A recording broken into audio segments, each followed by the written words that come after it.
I call into order Planning Commission meeting Thursday, July 18th. Got a quorum. Got Du-Ho Lee, who is out, and the new Planning Commissioner, David Merritt.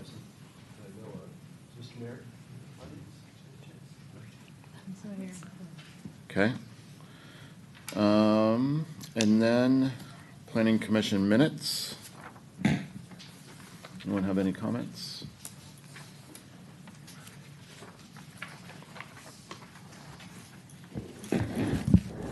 I move that we approve the consent calendar, which consists solely of the Planning Commission minutes from May 16th. I second. All in favor? Aye. Abstain. Mr. Chair, I'd recommend going back one item in the agenda to talk Sorry about that. public comments. You're right. Public comments on items not on the agenda. I don't think I have any speaker cards, but if anyone would like to.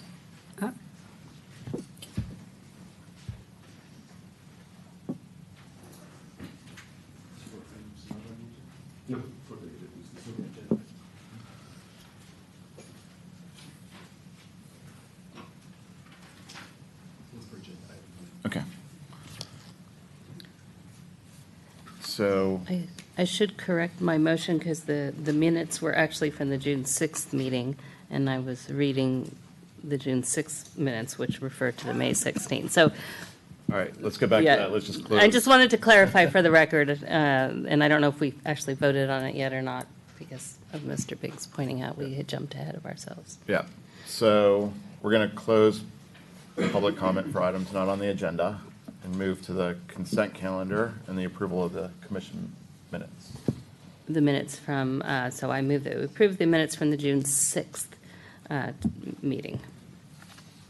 Second that. All in favor? Aye. I abstain for not being there. Okay, and move, Sir, Chair, point of order. So I had oral communications under public comment. Did you need to take that? I just had the slip on oral communications, public comment. Okay.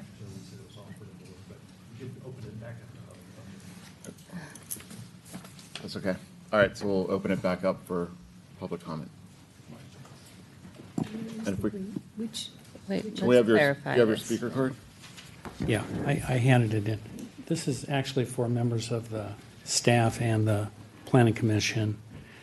What I've handed forward, my name is Gary Wesley, W-E-S-L-E-Y. I'm from Mountain View, California. I'm handing forward a copy of a staff memo on Senate Bill 592. This was prepared in connection with a June 2019 City Council meeting, and the idea was that the mayor would send a letter concerning this proposed law. So I've given you a copy. You probably are familiar with it. But the reason it's important is that, of course, 592 is still pending, could be approved. And what it would do is to make use of discretionary approvals provided by local law for projects and make that mandatory when it comes to housing projects. And so the more discretion that you have in local law, the more vulnerable you are to a state law that would mandate that you, in favor of housing, exercise discretion. And so I've started looking at your local laws, and they're pretty darn discretionary. Now, SB 592 would only allow for changes that have already occurred. That is to say, the people at the state level that want to mandate housing everywhere across Los Altos and Lake City would always have the law provide for pre-existing rules that you've created, and it would always go back in time. And so something that you change, for example, tonight, next month, next year, may or may not help you in dealing with state laws, but you ought to give it some consideration. There are any number of ways in which the state could impose its will upon you, but one way, as I say, under 592, is that you have so much discretion that they could use that as permission to tell you to build housing everywhere in the city, and I mean high-rise housing, and perhaps of any height, depending on whether you have height limits. So I just wanted you to be aware of that. Thanks so much. Thank you. Can I just clarify, are you a resident of Los Altos or like Mountain View, Mountain View? yeah.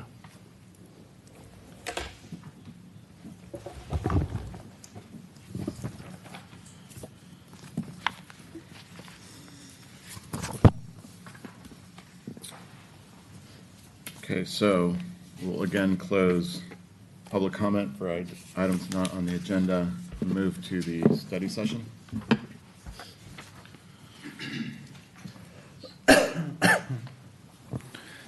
Good evening, Chair and Planning Commission members. I'm Steve Golden, Senior Planner.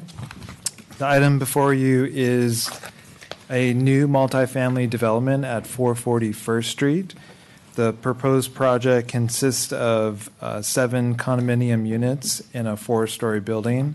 It will include a roof deck at the 4th story and 1 level of underground parking that provides 12 spaces. The project site is on First Street where Lyle Street dead ends into First Street. This map kind of gives you an overview of the projects that are moving forward through the entitlement processes on that within that First Street area. So 440 First Street is highlighted in yellow. You might be aware that the council recently approved the project at 385 through 389 First Street, and also they approved the project at 425 First Street. There is a project just to the left of this proposed project at 444 450 First Street, which is moving through the entitlement process. You had a study session on that, and it will be coming to you relatively soon. And then also to the north of this project, there is another project coming in for a study session, which will be the next Planning Commission meeting at 376 First Street. So this kind of gives you an overview of all those projects occurring on First Street right now. The existing site is a 1-story office building that has the veterinary clinic.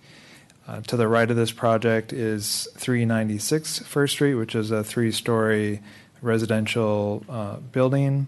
And then, as I just discussed, the project at the left side is the 4-story multifamily residential building, which is moving through the process.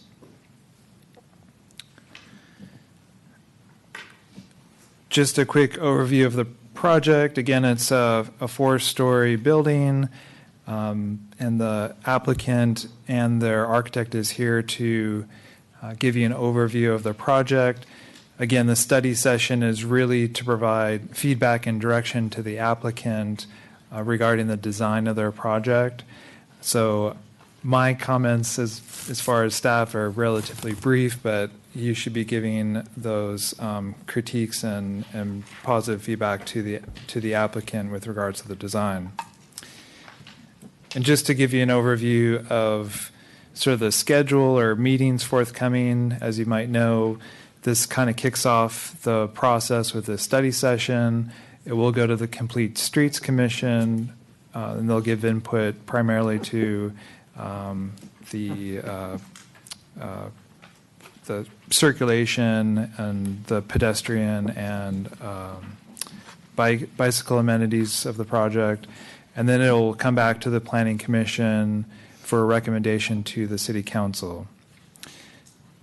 And this is somewhat a shameless input for our newly designed webpage, which has all of the projects. And I just wanted to highlight this in case you wanted to go back and look at some of those applications that are moving through the entitlement process. So if you go to our website, you can go to our new development portion under the planning division. And if you click on all of these pages, it'll give you information, including links to the various public hearings that the projects have gone to, as well as links to the plans that are being reviewed by you and the City Council. So again, just to kind of highlight that in case you want to go back and look at any of those projects that are coming through. We're trying to keep this updated as much as we can, and there's a quarterly letter that is sort of PDF format if you prefer that, which is just text though. So with that, I'll turn this over to the applicant and their architect. If you have any questions for me, I'd be happy to answer them. But again, this session is mostly for them to get feedback from you. I have some questions for staff Sure. before we jump into it. I was looking at the project description and attachment A and trying to understand what all of the variances or exceptions are associated with this project. And I in here, it said 11 feet of additional height. So in exchange for the density bonus, they were asking for 11 feet of additional height and guest parking. What does that mean, what is the parking? So under It the, looks like on the front page, they need 12 spaces and they're putting 12. right, so under the housing, the density bonus rules, they do not have to provide guest parking. So what we expressed in the table is based on those requirements, not necessarily what the zoning code otherwise requires. So what would it otherwise require? How many guest parking spots? So they would have to provide one guest space, I believe, per 4 units. So they would have to provide additional two spaces. Okay. But because they're going to be offering one income restricted unit, that they get the incentive, that parking incentive. So we generally aren't discussing what the parking should be because it's kind of irrelevant in the discussion. It really shouldn't sway your decision. So they get that incentive, and there's not any real findings that we have to make for that. The finding that I didn't see is that they're proposing a front setback of 8.5, they'll require 10. So that is also something that we would be considering as a variance, right? So Exception. that potentially is an exception.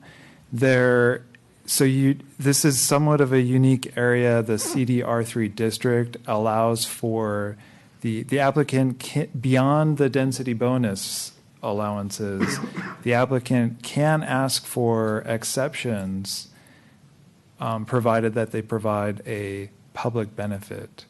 So it's a discretionary action that ultimately the City Council will make, but they have that opportunity, and whatever public benefit that they're proposing, whether that's acceptable, you can also weigh, that will be part of your recommendation to the City Council. And then my last question has to do, and maybe it's for you, for our city attorney. 15% is our requirement.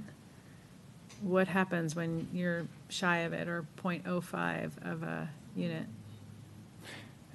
So there was council direction on projects that are up to 9 units to allow for an in lieu fee payment. And these projects that are the smaller types of projects, when there's that, the rule of the density bonus basically says if you have any percentage, then you provide the full unit. Given these smaller projects where it's fairly difficult to, when you're that slight portion over, to provide that unit. And I think there was some direction from council with regards to these smaller projects that providing a fee, providing a lieu fee for that percentage over might be acceptable. They, I mean, like, who would negotiate, I mean, we haven't talked about what that fee would be, or how's that gonna work out? The council would need to set. Thank you. Council would need to set the fee, and again, it is up to the council's discretion to either approve that or require that the applicant provide the unit. So. Okay. Go ahead. So mine is for you, Steve. Just to go back to the number of parking spaces, I'm looking at space 11 and 12, and I don't believe you can drive a car into them. It's at 11, how do you park here? And I'm wondering when we call it a space. It's on sheet A2.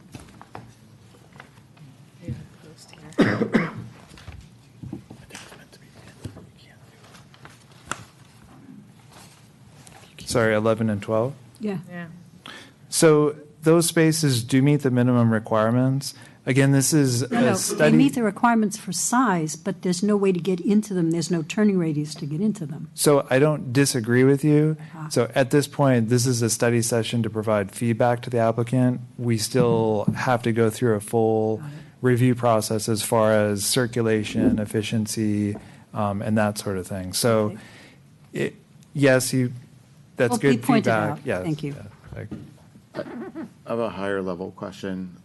It seems like the applicant wanted to do 4 units, prefers to do 4 units, and is responding with additional units in a higher building at seemingly our request. Is that, can you talk at all about? Sure. So there was some discussion there was a discussion about this project with regards to the ramp. So as you can see in this slide, to the left, the project at 444, 450 is providing the driveway ramp into the garage, and at the first level of the garage, getting access to the subject project. There was discussions to combine these projects or to try to get just this one ramp so that we would reduce the curb cuts at the front. And so that was an ask from staff as far as trying to do that, and they coordinated that effort, and that's what's being proposed. That could be one of their public benefits that they're saying, well, we're working with that other project and using one driveway instead of 2, so there is a pedestrian safety improvement by reducing the curb cuts on First Street. So that was something that staff talked to them about, and they're coordinating that. I understand that part, but I guess there's a separate issue seemingly, which is how many stories and how many units. So we do have policies in place that encourage maximum development up to at least the underlying density on a property. Now, given there's no underlying density on this property, staff, I think, felt that there was an opportunity to get at least 5 market rate units, which in turn got the city 1 additional affordable unit. So it helped to further our acquisition of affordable units here in Los Altos. Yeah, and sorry, what I was trying to describe in the first part was the ramp, the effort that it took for the ramp, and and the applicant said, well, to make this sort of work, they would need to get the additional units on there. But John is correct, there is some benefit to the city by doing that, to increase the density there.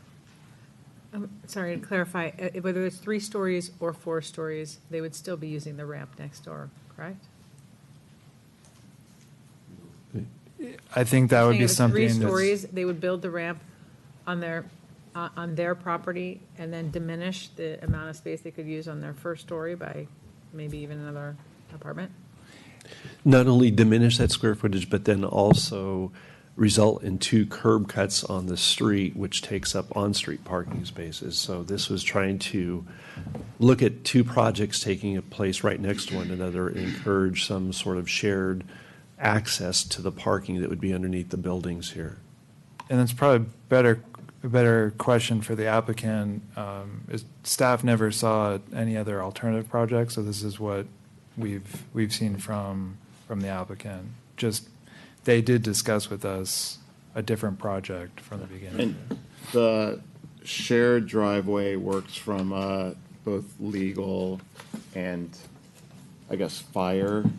Does there have to be some kind of fire, has all that been vetted? I believe so. From a legal standpoint, that would just be between the property owners or HOAs in the future, as far as making sure there's an easement for ingress, egress, and they should have some sort of maintenance agreement between the two properties. With regards to fire, so far we haven't had any negative feedback about making that work, and I believe there's somewhere else in the city that this occurs. I don't recall the exact address, but when it came through, it was like, well, we do have another building in the city where this underground garage design is in place. Great, thank you. Anyone else have questions? With that, we'll ask the applicant to present. Let me get this set up. Good evening. My name is Abby Worgon. I'm the owner and applicant of 441st, the project before you. I first wanted to thank the commission and the staff for taking up this application, and look forward to, There's a little clicker there. oh, great, thank you, your comments and feedback. I just want to take a quick minute to introduce myself first, and then just do a high-level sort of history on the project before handing the podium over to Steve Collum of RH and Associates to do a deeper dive into the project. Let's see. This is just a pointer. How do I advance?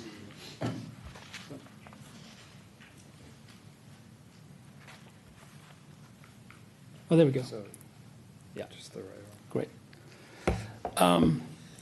So as it was mentioned briefly, our initial design that we sort of informally submitted, it wasn't a formal submission to the staff, was a 3-story, 4 residential unit project that was fully compliant. It had a front ramp onto an underground parking.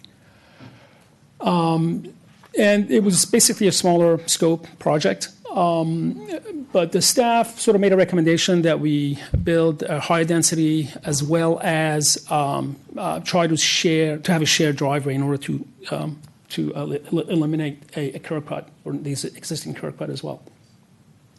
So basically, 2 items that we were trying to achieve. One was to eliminate the curb cut. Eliminating the curb cut involved purchasing an easement. It still actually involves purchasing an easement from the adjacent property. We have a letter of intent in place, which still needs to be formalized and fleshed out, which basically provides us ingress and egress access to our underground parking, as well as trash storage. Using their trash facilities is also an option that we can exercise. The elimination of the curb cut provides either 3 parking spaces or 2 parking spaces plus 2 tree bulb outs. So there's an advantage there that it provides.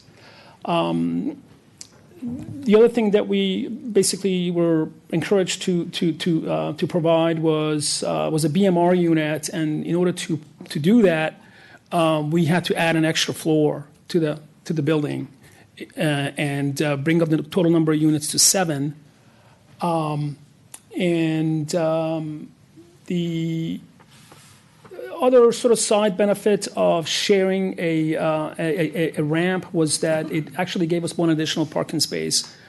So now we have 12 underground parking spaces, which is adequate for the number of units that we currently have, or currently offer. And one of those spaces is an ADA compliant space as well.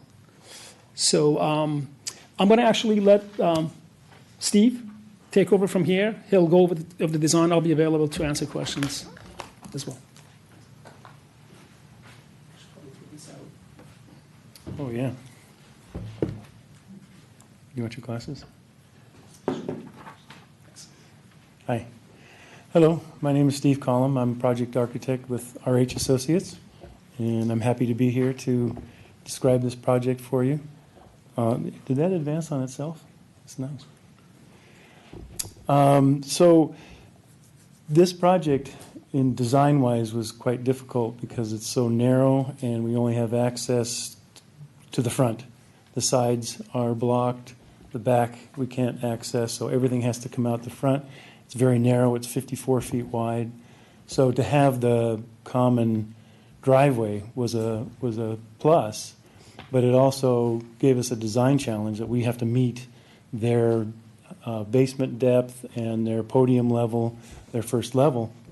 So our ADA access has to come off the street, and then we have to have the elevator bring us up the 3 feet to get to that first podium level. So putting the elevator and the stairs together, the elevator has to be out in front so we can get that ADA access, and the stairs all have to exit out the front onto the First Street. So what we did, because of that particular shape, we initially thought that we would have it on the driveway side, and when that we were kind of looking at trying to match the development that's to the left, which has the ramp there and their lobbies right there. We thought, oh, we've got the ramp there, we'll put our lobby there. But then when we flipped it, it gave us a better opportunity to relate to the building to the right. They have windows, balconies, and you can see on the color rendering of the proposed project that I have up on the screen here, you can see on the right-hand side there, the terracotta color is the elevator, and then the stairs go back from that, and they create sort of an open space that allow the windows and the balcony to relate pretty well to that. So I think coordinating with the building to the right made some sense. Coordinating with the building to the left, we're trying to get our balconies and some of those situations lined up with what they have. But we didn't want to copy the design that they have. We wanted to kind of stand out and be our own design. So we came up with, I think, a really interesting railing design of laser cut panels that provide light into the area, but also a semblance of screenage. Sometimes the glass railings are a little bit, if they're clear, you're going to see the stuff that's on there. And even if they're frosted, they kind of look a little bit cold. And I think this adds a really nice, warm, art, creative answer to that balcony. And we also kind of moved the angle of the balconies out just a little bit to give it a little bit of relief, a little bit of shadow on that recess that they're in, and that's what created the so-called 8.5-foot setback. It's really the whole building is at 10. Just what's required is there's just a small little triangle that comes out. That's a very small percentage of that 10-foot setback. So also to kind of coordinate with the First Street District situation, we have created the little front 2-street parking spaces with the bump outs for the trees. We've increased the front sidewalk by a foot. We added some interest to the streetscape with benches, fountains, planting, some stonework at that level. The stonework kind of gives you a nice little base foundation to the project. Also, we've got a lot of relief, a lot of things going in and out to create shadow and shade and stuff. So let's go, how do we, just click right. Okay. Those are some other images of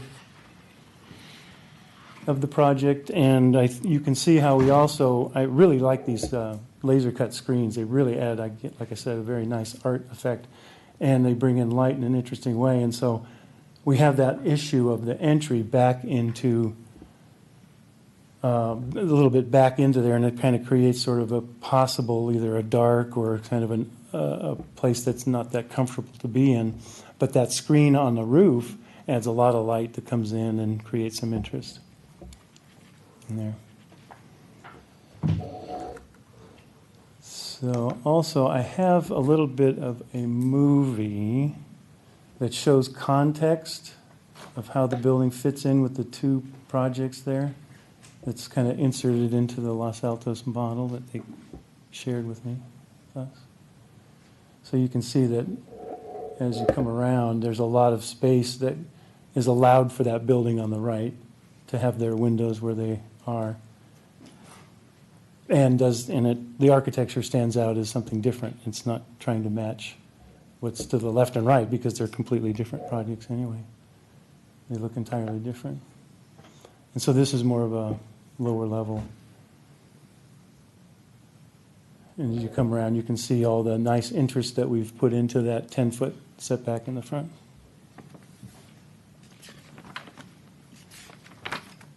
Some of the other things that we added, just real quickly, we put solar into the project on the roof.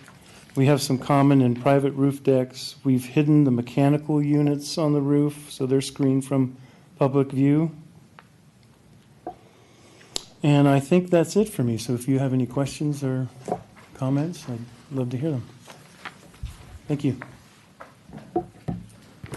I have a question. If you wouldn't mind staying up, just so we could answer. It might be, I'm not sure which of you two it might be for, but the attachment A seemed to state that you preferred the 3-story 4-unit versus what we're looking at tonight. But the way I'm hearing you present tonight, it sounds like you're actually happy with this. So I have to be happy with it. You want to come up? but there's an apparent slight inconsistency between what's in our packet and what we're hearing tonight. So I'm asking if you could expound, one of you could expound on that. Sure, that would yeah. I guess 10 months ago, give or take, is when we were looking at the 4-unit, 3-story project. So that was our preference at the time. And so we've now, spent 10 months working on the new design.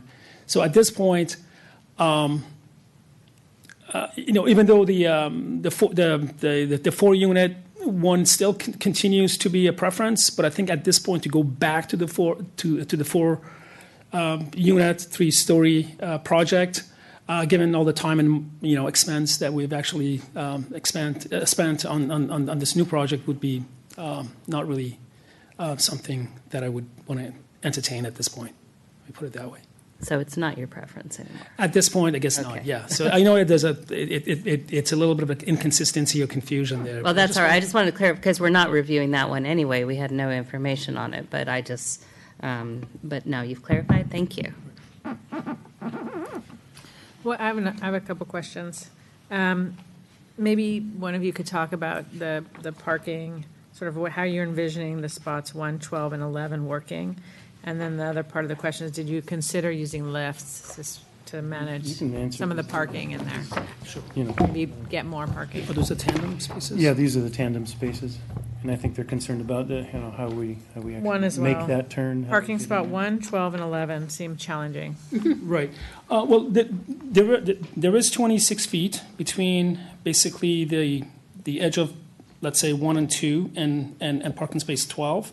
So that's typically ample space for a car to do a U-turn. You know, it may be a multi-turn U-turn, but there is ample space in that amount of space, ample room in that amount of space to be able to do that. So the way I would envision pulling in here would be you would come in head first, and then go into the. I don't have a No, you don't. I don't have a pointer.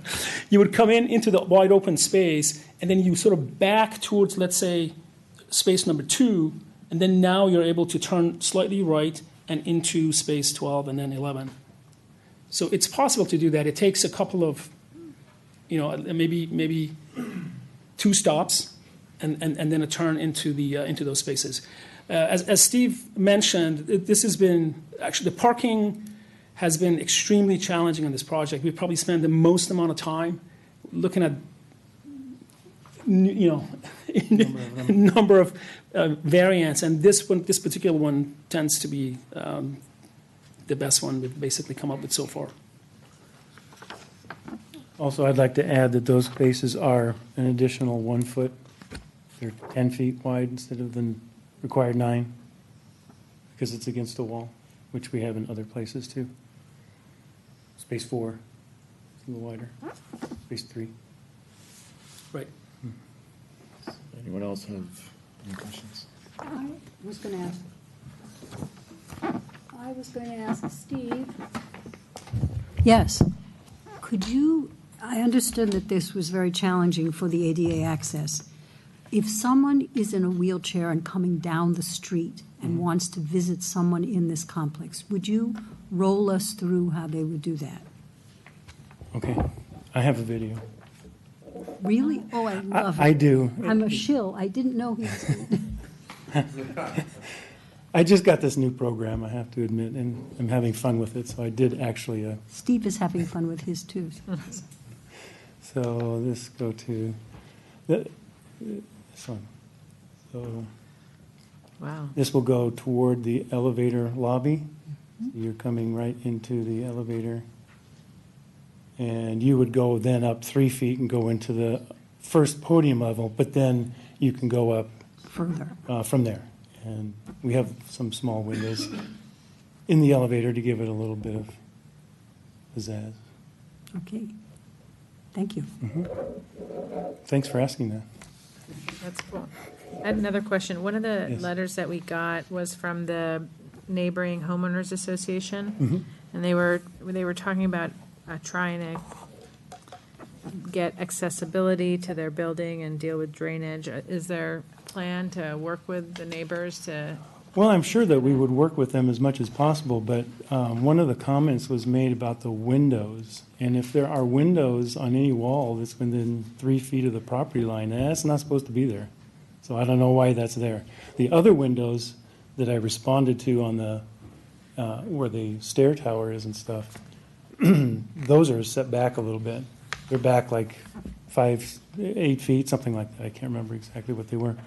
But there are a couple of, I thought they were faux windows because they're on property line. That's, you don't do Yeah, that. they're- You can't do that. For the 396 project, there are some spandrel glass type of windows on the, or very close to the property line. And so those are, I think, what they're referring to in the letter.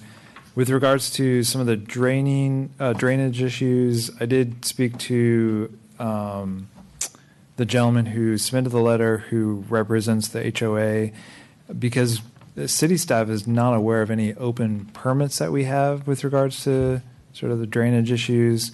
All these parcels that align sort of the back, or they back up to Foothill, there is some drainage that they're going to need to deal with because of sort of the natural, or maybe not so natural, grade down from Foothill.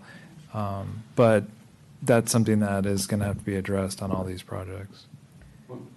My question was more about even just giving accessibility. If they want to maintain or paint their side of their building, what they're saying is they have no access.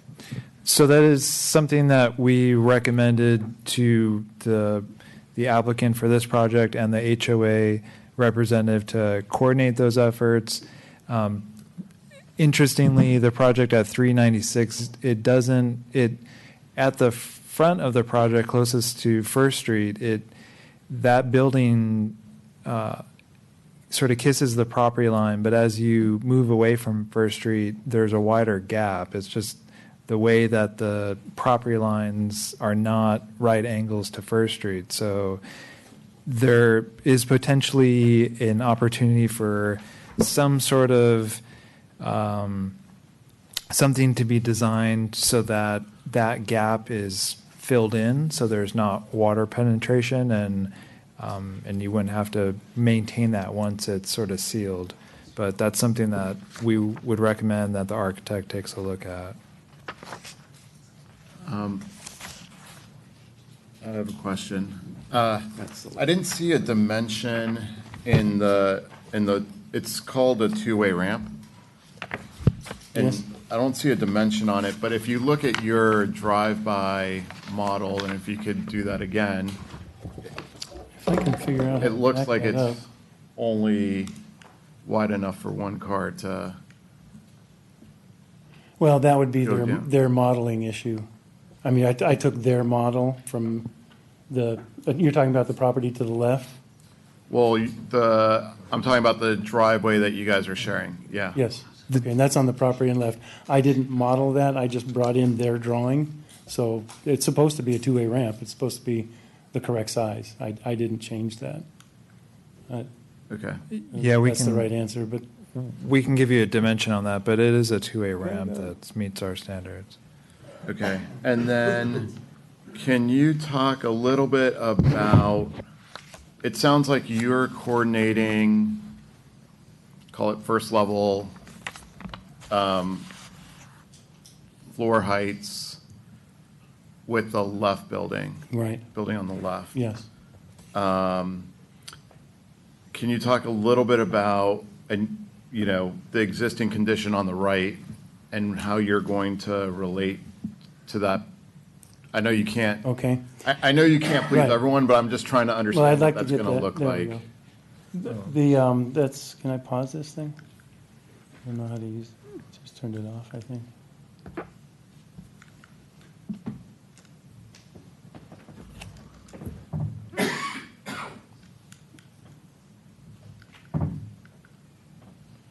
Well, I'll just discuss it while we're trying to figure out what's going on. Now, obviously, like you said, to the building to the left, it's pretty easy to match the floors. I mean, we have to with the ramps and stuff. It sort of sets that up. So that's why when we flopped it, it made this the elevator tower and the stair tower, we'll call them towers. They step back in sort of an interesting way. And if you look at the plan, maybe that kind of helps you a little bit on, like on sheet A4, if you can see our A4. That's a view of the second floor plan, and it kind of shows how there is a lot of things happening on that side. We have a light well that brings light into the stairwell. Yeah, that's good. So we have a little, light well that's to the left of that stairwell, and to the right of that stairwell, it starts to jog around and create a really nice interest at that corner, and that's where that adjacent building has some things coming in and out. They've got some balconies out there and some different things. So we're not really relating height-wise, because we can't. That building's what it is, the building to the left is what it is, and so what we've tried to do is vertically create a little bit of opening and relief.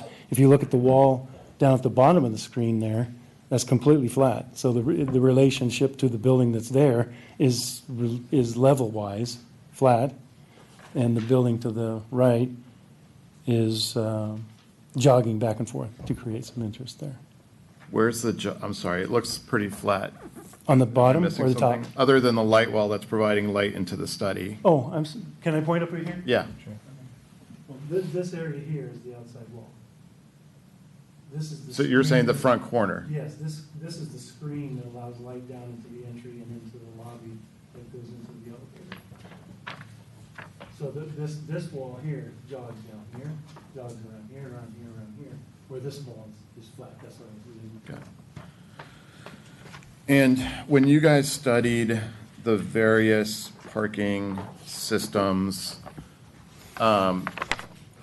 did you at all look at a lift system to try to alleviate this condition on the park? I mean, I'm not so concerned about one, but if you, 11 and 12, when you're backing up into the main driveway, like the main driveway where people are driving down, seems like it could be a pretty, Well, especially on 11 and 12, getting out of the space is very easy. You back up toward 4 and out. right, except for the out you car go. that's turning right into a blind. Oh, well, yeah, So, that's true. I'm I mean, just- I suppose there's some Eric, kind of safety. I'm just things wondering we whether could do you there. looked at. We did not. You did not look I at any personally lift did not. systems? Okay. No. Can I ask another question? You're done. Push your button. The front elevation, when I'm looking at the deck on the first floor apartment that is facing First Street, Yes. how tall is that? So is the deck, I presume, it's not gonna be a step-down deck, it's gonna be at level, so 3 feet up? Right. So And the- then you've that- got 3 feet, and then you have the 3.5 foot Rail. required for a railing, so that would be 6.5. And I think that's about, we have 6.5 or 7. I don't have a dimension, but that's what it looks like. So that, Right, so you, the folks who are there will come out and they'll have a 3.5 foot right. railing Mhm. between them and, 3.5 foot The railing sidewalk? from their feet to the railing, and then that drops 3 feet below your feet, so that right, but what from the front pedestrians yard, will see will be 6.5 feet. 6.5 feet, yes, But in fact, when people are standing there, you'll actually see them from, yes. okay, got it. Okay, Mm-hmm. trying to understand that. And what's the floor to ceiling? 9. 9? Yes. 9 feet all the way up to the 4th floor, where the 4th floor has a sloping roof. So it's 9 feet, then up to something a little taller, to 11 foot 8. In fact, the 4th floor goes from 8 foot 4 on the short end to 11 foot 8 on the high end. And it's stepped back. The 11 foot 8 is stepped back about 20 feet or so from the front. In fact, the 4th floor steps back all the way around. Is that it for you, Renee? Steve, I know it's early in the process, but what kind of construction were you thinking of for the structural system for this? And I'm asking in particular because I accept with some begrudgment space 1 and 12 backing in that large turnaround space. But space 11 is, as far as I'm concerned, not a space. I'm wondering if your construction system would allow you to stop the column that's just above number 11, because then you would truly have access to that space. That is something that we could look at, sure. That does not seem that out of the box. That's good work. I'm done. Okay. Any other questions? Thank you. Okay, thank you. So with that, we'll move to public comment. I think we can do 3 minutes each. Gary Wesley, followed by Ramin Shahidi and Eric Steinley. Hi, Gary Wesley. So for this item, I've got to put on a hat, which is an attorney hat. Mr. Shamidi asked me to speak. He'll also be speaking. I think there's an issue here, first of all, about whether this is zoned to permit this development at all.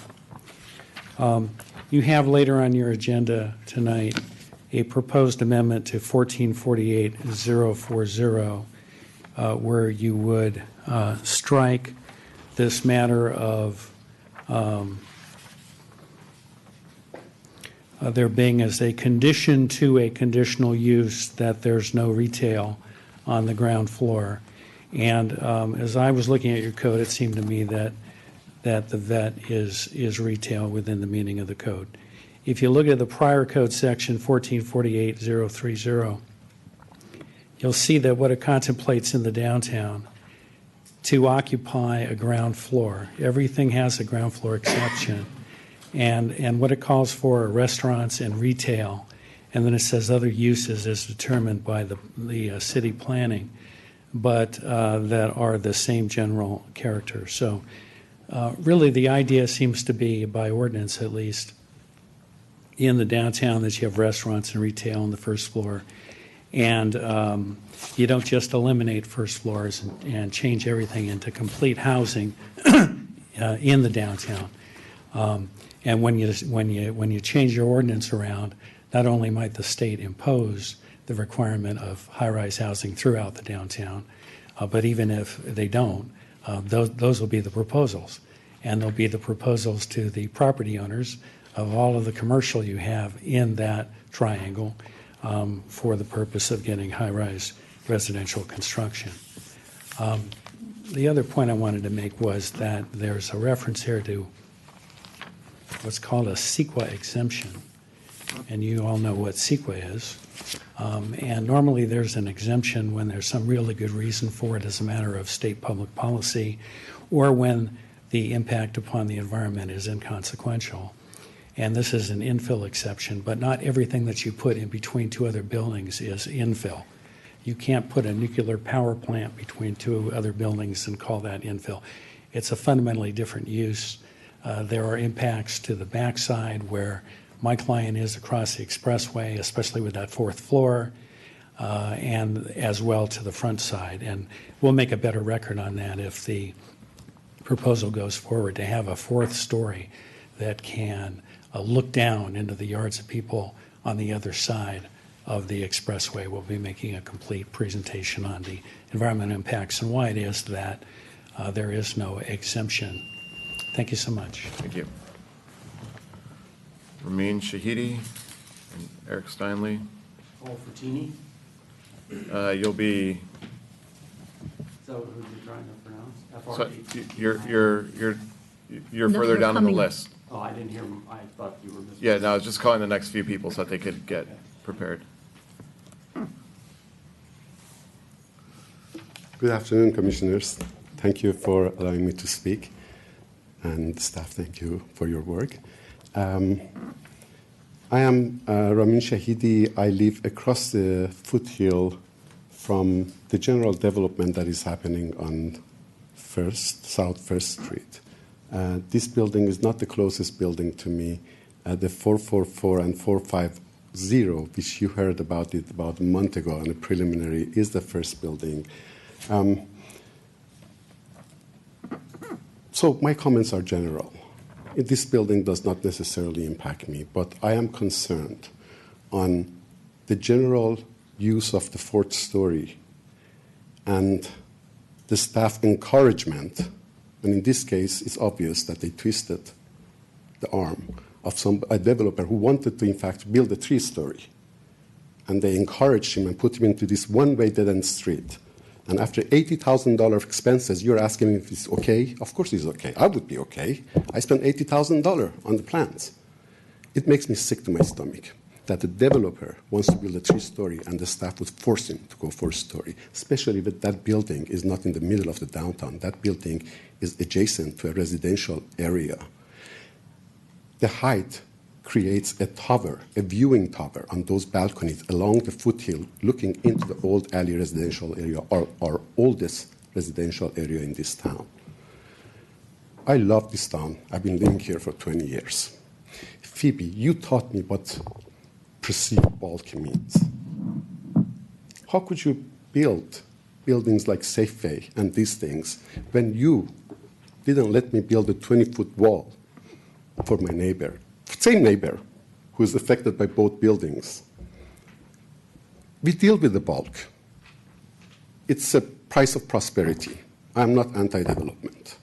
But come on, a fourth-story rooftops with glass balconies or see-through balcony railings and floor-to-ceiling patio doors, which is the case of 444, looking right like a tower, like a viewing tower into our old Los Altos neighborhood. This is not okay, guys. 3 stories okay, even 4 stories okay. But having balconies and people's living rooms with the ceiling glass lights, this is a light pollution. We live here. The building that you built on the 3rd Street, I came here and objected on your negative declaration that it would create light pollution. I was dismissed like a dirtbag. Come and look at my house right now. That building is not even residential. People go home at 6 o'clock. Still, that exit sign, that green exit sign creates a light pollution into my bedroom. Don't do this to us. The building is beautiful. I mean, really, it's a gorgeous building. And I like this building to go up. Thank you. Please don't put that balcony and rooftop balcony on the foothill side. Move it to the First Avenue side. I have to cut you off. Thank you. Sorry. Thank you. Eric Steinley, and then Abigail Aarons. Good evening. I want to address 2 issues very quickly. One is the rooftop deck. As always, I am opposed to rooftop decks as the president of Homeowners Association. I think they're a terrible idea. I understand developers like them because it's a good sales thing, but it's nothing but a headache for the Homeowners Association down the line. And that leads to the second part. Homeowners associations are special things. You haven't really had to deal with them very much. The city hasn't had to deal with them very much, but they are governed by a series of laws in the Civil Code which impose certain statutory duties on the HOA. Specifically, they have the duties to inspect, to maintain, to repair, and to replace the building components. As individual homeowners, you may have the right not to fix your roof this year if you don't want to. HOAs do not have that right. Okay. That leads to the concern, as things are stacked up along First Street, of access to things like the side of the building for painting. This could lead to enormous, and as a lawyer, of course, I can't object to this, but enormous legal problems down the line as the 2 buildings, HOAs, sue each other, and they bring in the developers and they do all this in the hopes of finding someone who can fix it. You need to have the space between the buildings for the HOAs to exercise their duties under the law. They can be sued, the HOA board can be sued by a resident to force it to do this. Okay? And so this is something you need to take into account, and the developers need to take into account. There may be space, there's not necessarily enough space, and that has to be incorporated in the designs. Thank you.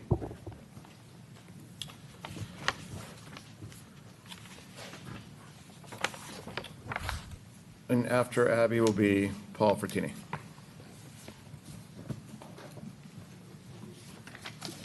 We keep saying we need housing. Does it sound like we need housing in this room? So as someone who has done a number of condominium complexes with HOA associations, I don't totally disagree with the previous speaker. However, we have never asked a complex to set back enough feet for them to totally be able to move around the property. The existing condominium complex covers quite a breadth, and it's quite a bit higher than anything else because it was built at a time when the allowable height was higher. So along comes the poor stepchild with a small frontage and a desire to fit in with some kind of consistency. Do we make it, and consider that this particular site is visible all the way from San Antonio Road. So next time you're going down San Antonio, you can see that wonderful paw print on the veterinary building because it does have that site. And I don't know whether you caught it, but even going up the elevator, beautiful, beautiful site all the way around. The site's narrow. The ramp, that was not inexpensive. It was very expensive. The next door neighbor saw a developer caught by requests and took advantage of it. However,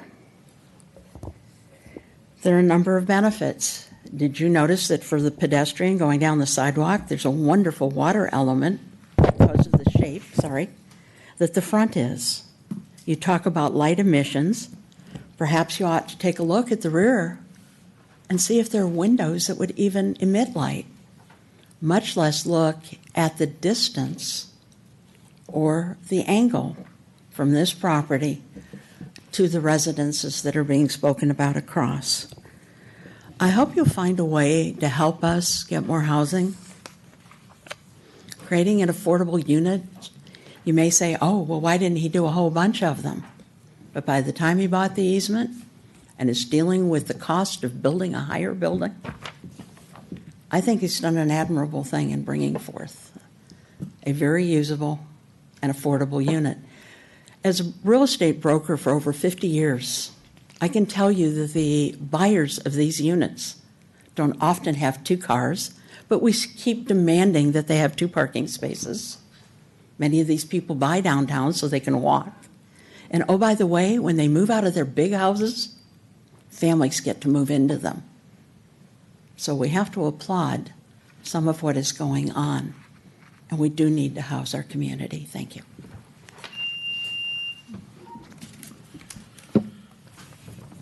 Paul Frattini, and the last speaker card that I have is Fred Falla. So if anyone else would like to speak, please bring up the card. Thank you, ladies and gentlemen, for the opportunity to address you. I am Paul Frattini, F as in Frank, Rattini. I am a homeowner and resident of 396 First Street. I'm also the president of the HOA.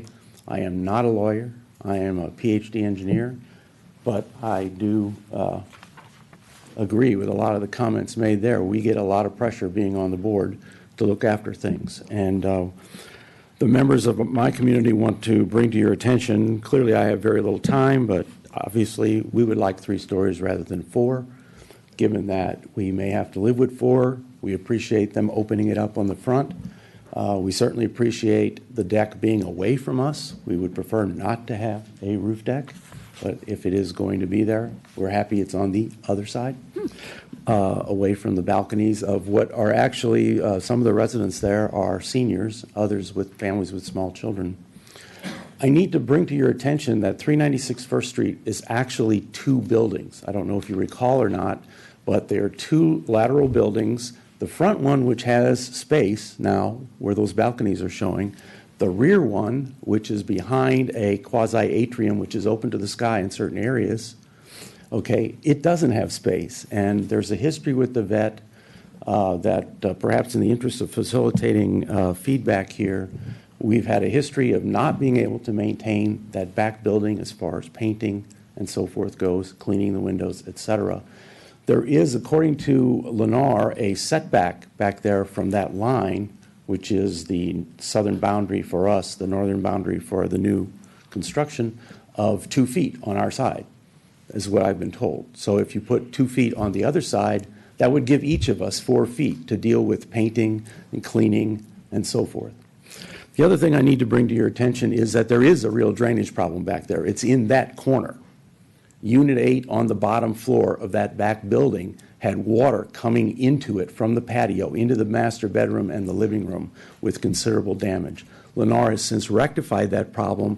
I believe they still have the permit open because they have materials of construction that they have to change there to preserve the concrete basin they put in and the sump system that they had to put in order to drain that water.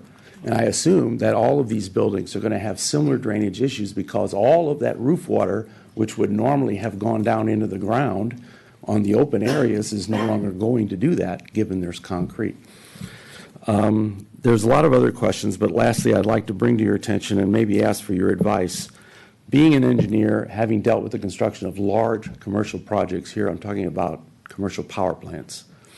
I think long and hard when we dig down about what's going on next to us. And in this case, we got a freeway effectively behind us. 396 First Street is the only building that is 1 floor down. And I don't know what the support structure is for that Foothill Expressway, but if you start digging every one of these a floor down or 2 floors down, are you going to have problems with the soil and the construction for the weight and the vibration on that Foothill Expressway flaying out underneath? So again, those are issues, and I thank you for your attention. Thank you. I have a question for you. So I guess I'm trying to understand this issue around maintenance keeps coming up. You have a plan. Was the plan to maintain your building through someone else's property? I don't understand. I don't know what it was before I bought Right. my unit and before I was elected, I guess, 2.5 years ago. I don't know. So it's a 5-year-old building, at least going on 6. I don't know what the plan is. But in order to reach that side of the back building, they need at least overhead to come across the vet property. They usually go onto Foothill Expressway with a lift, come up to wash the windows, to power wash the stucco, and I presume when it comes to painting, which comes up next year in our reserve plan, that we will have to do a similar thing. There is no way we can get in there with the elevator tower on the property line. Okay.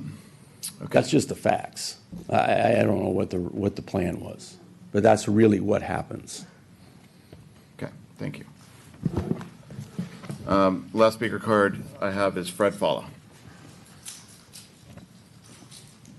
Thank you, Commissioner. I distributed the pictures of what I distributed like 6 months ago, I think, to the Planning Commission, and basically shows existing light pollution from the existing 3-story office building across our home and what it does at those times. So you can see that how much a 4-story building can damage the neighbors. And the issue of the CEQA, I'm still puzzled how that would be solved, because what I'm reading is that the City Council is actually opposing the SB 50, and it was mandated and it's still in the revision. And I think the concept of having a high density along Foothill Express is kind of copying and mimicking what is proposed around 101 and Central, which is a transportation corridor.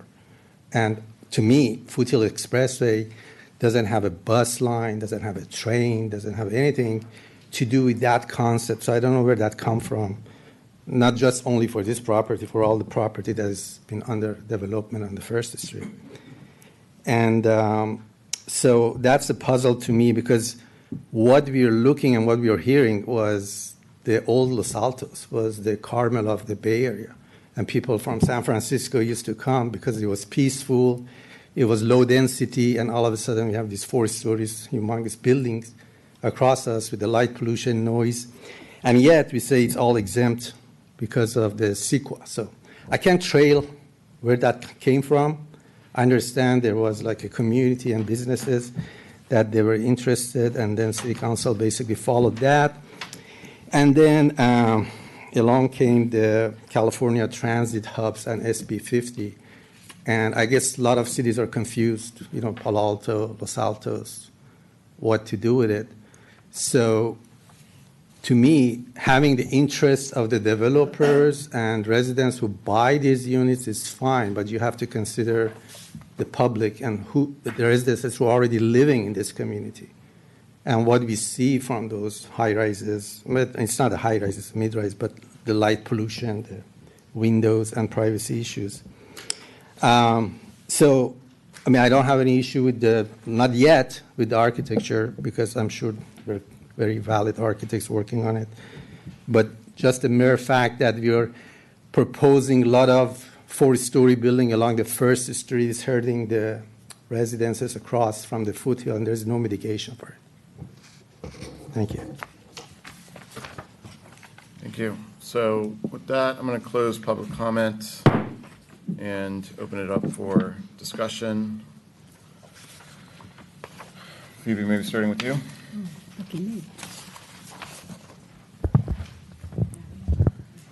Well, looking at this from the design review, which is what we're looking at today. I really appreciate the architect's effort to respond to the street, to pedestrian scale at the first level, to, as he pointed out, break what would ordinarily be a cube into some facets. I don't know about this laser cut metal, but I'm willing to accept that it's something fun, and we'll see how City Council feels about that. When I went through it and I looked, the units are a variety of sizes. They are well designed, in my opinion. There's good access to light. What I wanted to talk about was there's this inspiration page, which is the one that follows A12. And as I looked at the color rendering of the proposed project, there were a couple of pieces that I saw written but I didn't see in the proposal. And the first had to do with, in the color inspiration, I know that this is an artifact often of the ink of the printing, but the jump in the contrast in the colors of the material from the color inspiration is much gentler than what we're seeing in the color rendering of the proposed project. So that's my first comment, is that I think maybe that the intensity of the color maybe should be less. I don't know what the colors will be in the end, but I think maybe it shouldn't be quite such a contrast, to be quieter in that aspect. And similarly, when it talks about the deep set windows, in fact, there's a plane that's recessed, but the windows that are in the bedrooms, I guess they are not recessed at all. They're in the plane of the wall. And I think that particular part of the elevation could use some kind of a roof element or awning element over the windows so that we're not getting a totally flat plane, so that it will read as having some more interest. Now, granted, I know it faces north and we're not going to get shadows, but I think the breaking of the plane by having some kind of awning element would be very helpful. I really appreciate the stair and elevator towers being pulled back and at an angle. I find that very architecturally interesting. And my only other comment, which again I think is an artifact of the rendering, is that the material, which I assume is stucco and in some cases is siding, doesn't have a termination at the roof. And if there's going to be some kind of a roof cap, I think it should be indicated on the drawings, because otherwise this is very plain, P-L-A-N-E, in its appearance, and I think having that kind of detail will help a lot. But in a general sense, I think this is a remarkably well-designed structure. I take to heart the adjacent properties, because this is something that goes on in San Francisco a great deal, where the existing buildings have a 1-foot space between them. And it's almost impossible to come up with a maintenance program. And I don't see a way of arbitrating it, frankly. There have projects have come in here where we pointed out to the applicant that they were the first of what were going to be a series of projects, and perhaps they wanted to think about not covering their entire site, and we were ignored. So I think the chickens are coming home to roost on this one, and we'll see what happens. I'm done.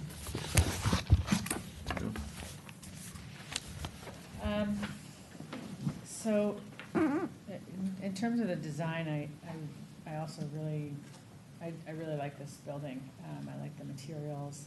I agree that I think the colors aren't, I mean, when they're not reflected well, I guess, in the rendering. I'd like to see them.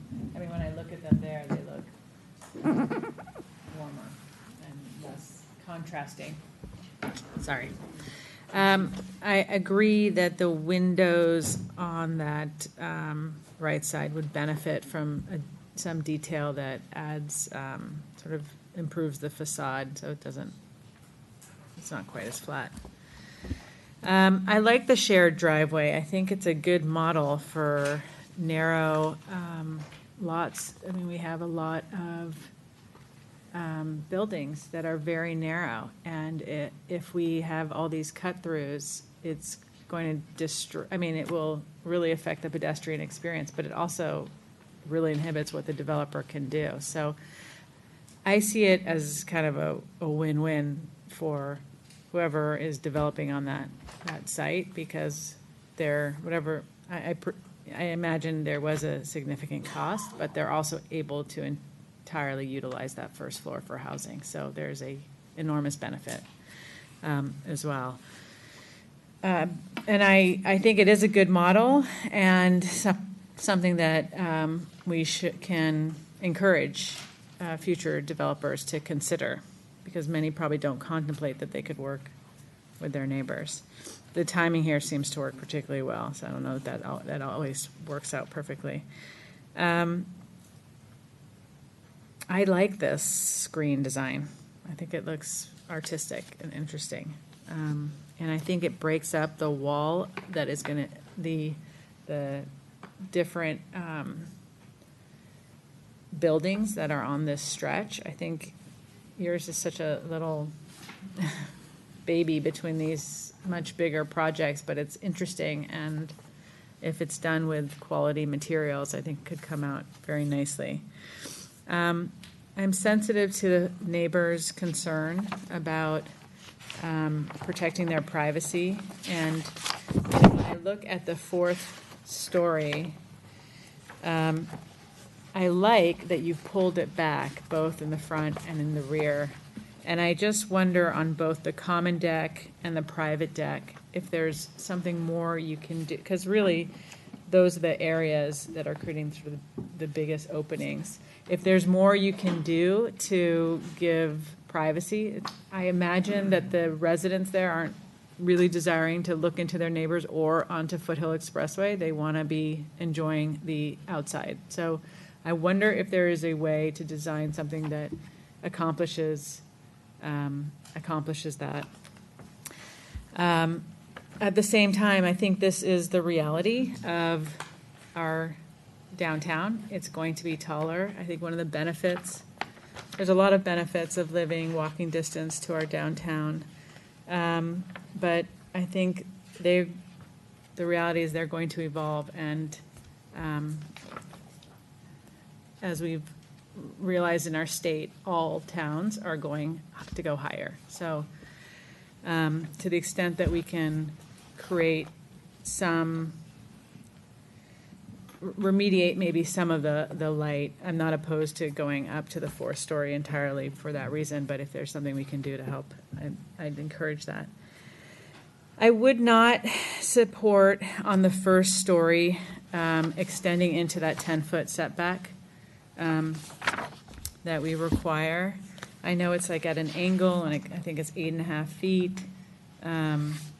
But in preparation for tonight's meeting on a separate subject, we're going to be talking about the downtown visioning plan. And there was a whole section that talked about how it's recommended on First Street to create a uniform 10-foot setback requirement to enhance landscaping and the pedestrian experience. So I wouldn't be opposed to it on the second or third or higher stories, but I would keep at the ground level that 10-foot setback, particularly because I'm a little confused at how that wall is going to be on that deck where people are going to be appearing to be extremely high looking down on pedestrians, and then if you bring it out even a couple feet, I don't think that's going to make a great impression.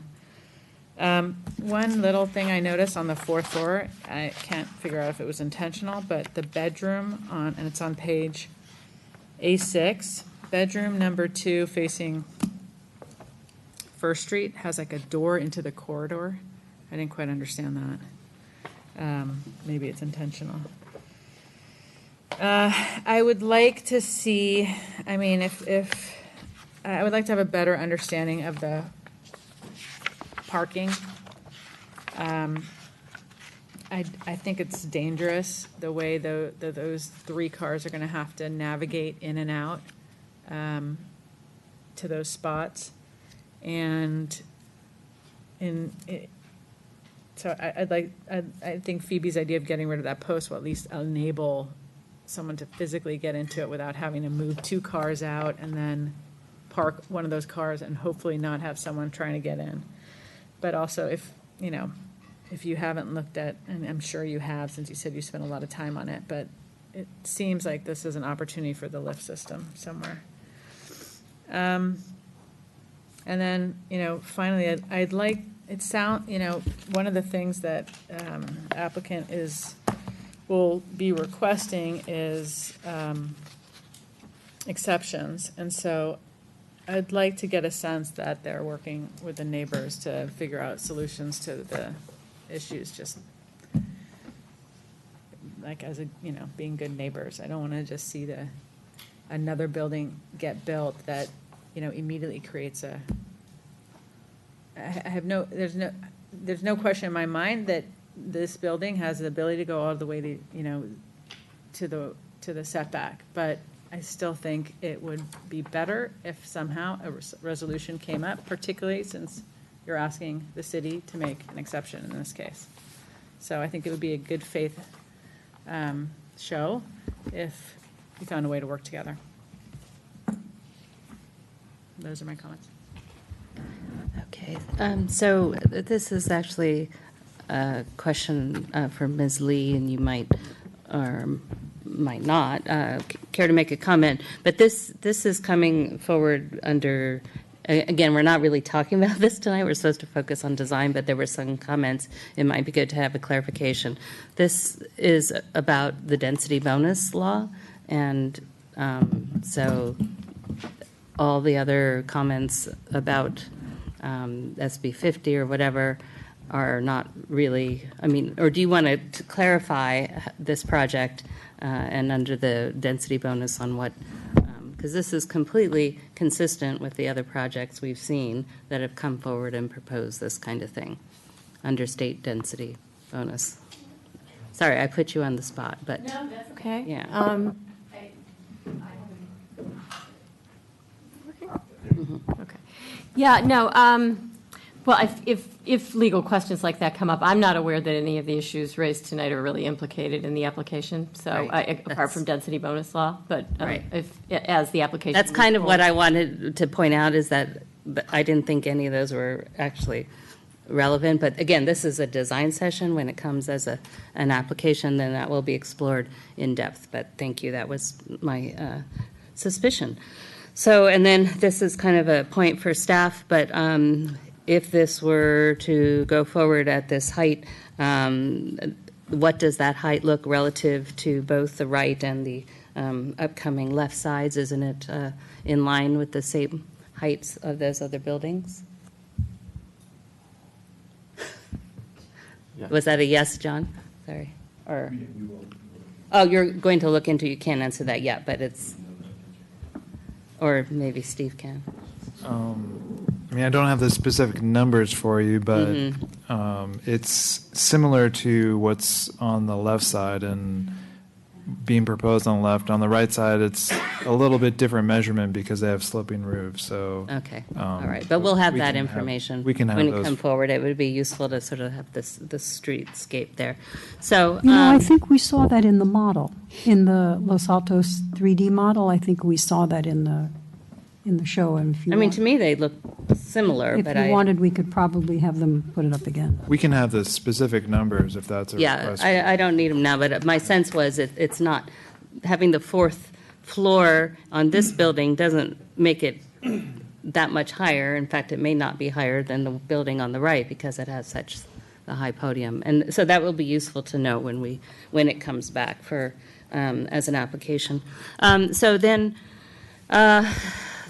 so yes, it's always, we always want housing. It's sometimes feel like, oh my God, it's just one, but this is actually to our code, and that's a code with an increased housing push. So providing 1 out of 7 is good. That's what we ask for.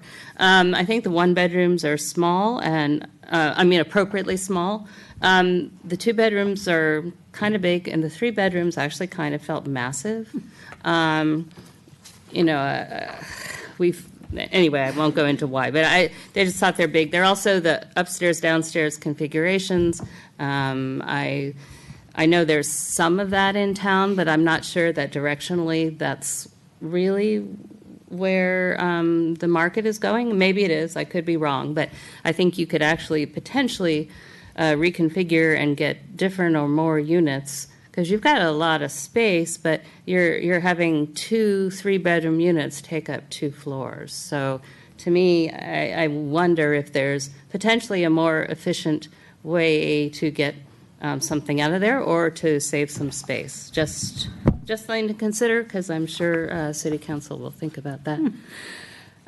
So I like the idea of the laser cut design incorporating metal, and I think it's certainly nicer than some of those window clear balconies that probably don't serve anybody very well. But it could potentially be, again, I know this is early, but that was kind of a busy design, and I don't know, it can be classical but contemporary at the same time, maybe. But maybe people want all the shadows. It's going to be a lot of patterned shadows, so that might be a little busy. I wondered about, so one thing, for the easement, it's a public benefit. It's also a public benefit if street parking is added, so we shouldn't forget that at the end of the day. And then I wanted to talk about the 4th floor, and this kind of ties back into what I was saying about the configuration of the units. But this 4th floor, well, I understand the 3rd floor of these units max out the space, and then the balconies are put on the 4th floor. But really, who wants a balcony off an extra bedroom, or your kids have so to me, these big private decks that are off unit 301 and 302 are really not that practical for a homeowner. I wouldn't want my kids having a bedroom with a private deck. So again, that struck me as a little odd. Those decks could be more scenic viewing. I mean, because again, off of bedroom 3 and off the stairwell and the so-called study or space that's upstairs, you've got this dining table, you have a seating area. I mean, really, are you going to carry food upstairs from the kitchen? I don't think so. So that didn't really look like an efficient decking choice. So again, that might come into your whole look at what the configuration is. And the common deck makes sense depending on whether in the town we're going for or against rooftop decks. We have some, they make more sense in some units than others, but I also wondered about, there's particularly on again, back to the private decks, you're going to have this building right next door to it, and how weird is that going to feel if you sit on the deck and there's a building that you can practically reach out and touch. So to me, those 2 private decks especially felt impractical. But other than that, I won't repeat, because I couldn't anyway, what our architect down the way said, and I'm sure our architect here will as well. But it has a lot of potential.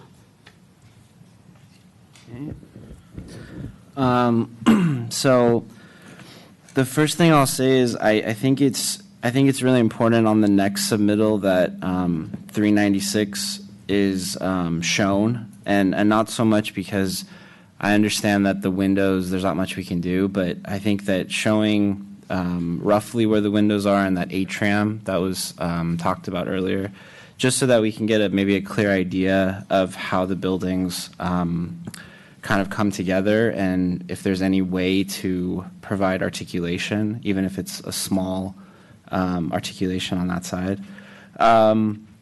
The parking, 11 and 12, is a little concerning to me. I don't know if doing a 5-point turn next to the driveway is going to be practical. I do think that Commissioner Bressick's suggestion of the column, possibly moving the column, I think was good. So if that works, I think that's a good suggestion. As far as the design, so I think from the First Street perspective, the building would benefit from more window accents. So 425 First Street and 389 First Street, the way that those projects implemented awnings and railings, I think was really successful. So I think this project would benefit from that. The decorative railing that you have, I don't know if it's a distraction or not. I think that from the example photos that you're showing, I think it's more subtle on the example photos, but for some reason the rendering and the elevations give it a chunkier effect. So maybe it's a representation problem, but I would just maybe make it not so overpowering. And then I would strongly suggest moving the common deck towards the front. The project next to you, 450, has a roof deck that's going to be facing First Street, and 389, which just got approval, is going to have a roof deck facing First Street. So I think having a commonality with these new developments, I think, would be good. I do think that the foothill side, what was being discussed about, I think the same thing that I mentioned to 450 First Street was the floor-to-ceiling windows, I think, really need to be looked at. I think slightly shorter windows, more private balconies, I think would be beneficial, and not so much for the neighbors, although I do understand their concerns, but more so that I don't really see a lot of people on their balconies on Foothill Expressway. And I've lived here a pretty long time, so I just don't know if that makes sense. But overall, oh, and then another thing is moving the common deck to the front, I think would maybe provide maybe a better way of not having the 301 and 302 decks facing that building. Maybe you could move the building and push it more towards the 450 building, just to provide more relief for 396. So that's another kind of option as well. And that was it.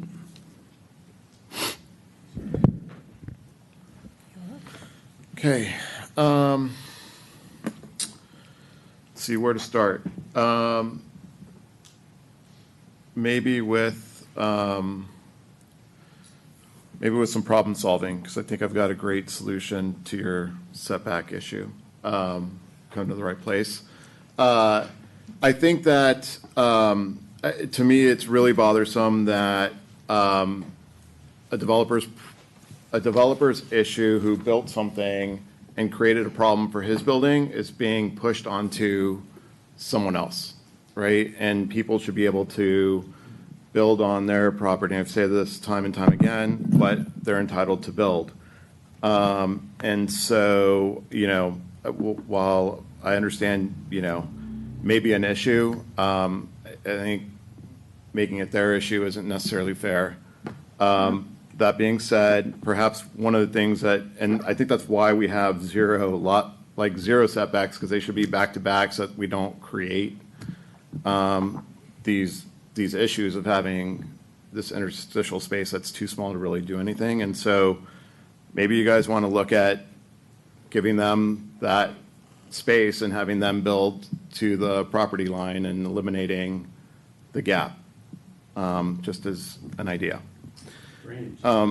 So the other issue that I have, which may require you guys to come up and explain, if that's possible, but I thought you guys were being really smart in doing 2-story units on the 3rd floor so that you didn't have to bring the elevator up to the 4th floor and not have this elevator tower issue that we keep having on these projects. And when I look at the elevation, it kind of all looks like it sits within the 46 feet. But I'm trying to understand now that Commissioner Bonner pointed out that the elevator is going all the way to the 4th floor to provide access to the common deck. I'm trying to understand how it's all being maintained within the 46 feet and how you're not having an elevator tower that's exceeding that dimension by providing access to the 4th floor.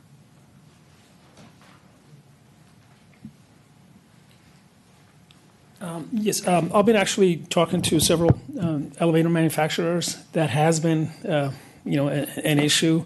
But there are at least 2 companies that make elevators with 12'7" overhead. That's the dimension they need at the top floor, from the floor up to this hoist beam. And then the hoist beam is typically about a 9-inch I-beam. The hoist beam can be actually placed within the roof joist spacing. And because the span isn't very large, that the ceiling joists can also be 9-inch type of joists. So if you go through all those dimensions, the 46-foot dimension will work, just barely, but it will work. Okay. There's also another solution. If we're short like an inch or so after it's all designed in, we could potentially maybe shave about an inch or so off of each floor height to try to maintain the 46 to stay within the 46-foot height limit. Okay. But that is, the plan is, there's no elevator, tower, anything that's above the 46. No, we're basically keeping everything under the 46-foot limit. And then the reason, actually, as you probably know, the elevator has to go to the 4th floor is because of the common deck and ADA access and all that. Correct, and that's why I hadn't realized it was a common deck. Oh, I I was see, just, right. and that's, yeah. Okay, so, thanks for answering that. I guess, and I would imagine that, I'm not sure, but the reason why you're not doing more units is because it would require more parking, and it seems to already be an issue. I don't know that removing that column solves the problem, because I think that's intended to be tandem parking, and I don't know that you could actually back into that space without having, that it's long enough to actually back into, with the storage in front of it. And so I am very concerned about the safety of someone coming down and turning blindly while someone else is backing up, and encourage you guys to look at alternatives. In terms of, I think City Council recently expressed concern around a glass roof, and so on another project, and so you guys may just want to explore that. Could you explain that further? I don't. Yeah, I was just watching the City Council tapes on another project that just got approval that had a glass roof over an entry, and there were concerns around that expressed at the City Council level, not at the Planning Commission level. So, And the concerns were? I don't know, just general concern, I guess, is the best way of. Safety? Maintenance, I'm not sure. I do,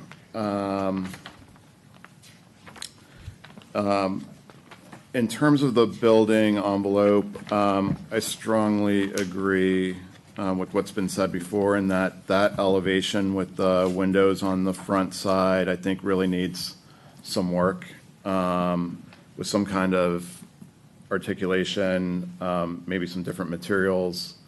But that to me feels really cheap. And I'd love for you guys to take another pass at that aspect of it. I love the fact that you recessed the 4th floor, and it doesn't feel imposing on either side, provide some relief. I don't mind the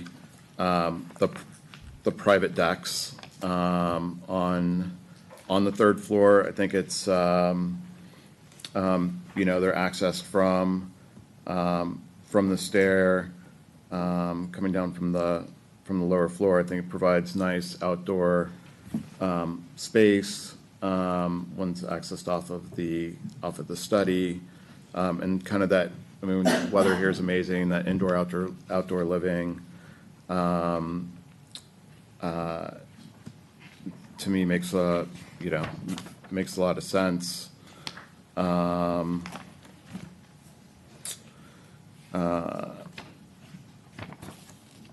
And I don't know how I feel about the laser cut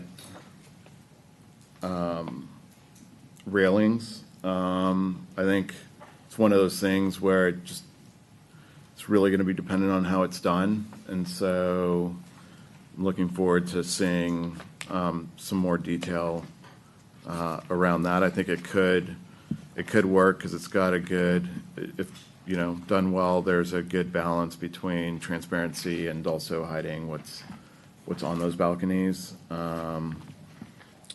And so I'm keeping an open mind on that. But I think for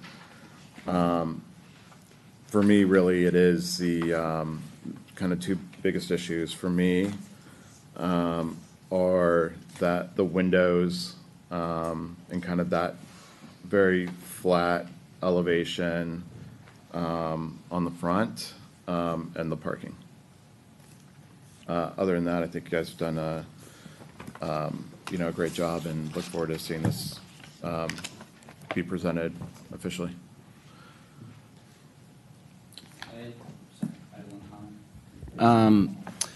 Just looking at the project again and listening to the city council meeting, the last one, it's entirely possible that they could want to eliminate the common deck, which was a good point that was brought up, which could then make the elevator tower shorter. So I think if you're going to have that common deck, just have a really good reason for it the next time. Because it's entirely possible that they could just eliminate that, which would have no need to have the elevator tower go that high. So just something to look out for. Wait a Well, the rest of the building is still. Wait a minute, are you saying that the people who live in the two-story units would have to use the stair internally? But if they had a guest come who was disabled, they would be unable to get to the next floor. I'm not sure that taking away the deck actually eliminates, it may eliminate the legal requirement for accessibility under ADA. I think that's part of it. So I think that although it's a nice try, I think there's no cigar on that one. I see. Yeah, I see what you mean. Yeah, maybe. And I'd like to, if and when this comes to pass, and I hope it does, when it's staged, those private decks that are adjacent to the building, and you're saying, what are they going to look at? There will be screens of planting, which will come out of pots that will be sitting on the deck, because that's what you do in that kind of situation in an urban area. We're just getting into that here. But I think as part of the presentation, it might be useful for the applicant to show planting in pots that provides screening that's not permanently part of the building, but allows use of those private spaces. Mm-hmm. The question I have, I think we require that a building provide common outdoor space. So if they are eliminating it from one location, it feels like it has to go somewhere. Yeah, no, I agree. I think that I personally think that the elevator tower and the common deck are good features. But I just, from one project that I saw the discussion at City Council, it seemed as though they looked at it as an optional thing. Mm-hmm. And so I just, I don't know if that'll be for this project. It may not. Yeah, I think it does beg the question, though, whether if you take that away, whether it meets the open space requirements in the zoning code. Because this is being used in many cases to provide that, because there isn't a lot of exterior space. Yeah. So, yeah. Okay. Okay. That concludes our public hearing. Item number 3, and we'll move to discussion on downtown vision. No, we're here. No, Sorry. Item 3. CRSUs. We finished 2, now we're 3. Sorry. That concludes the study session. We'll move to the public hearing, the downtown CRS zone uses.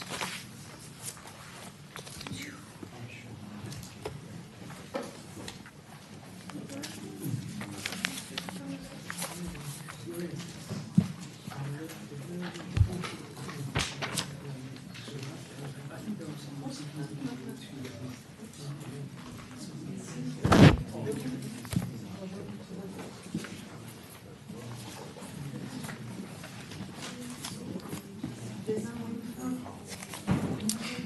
right. Good evening, Chair Semek, members of the Planning Commission. John Biggs with your Community Development Department. We have some. If you guys wouldn't mind just taking the conversation outside so we can keep moving. Thanks.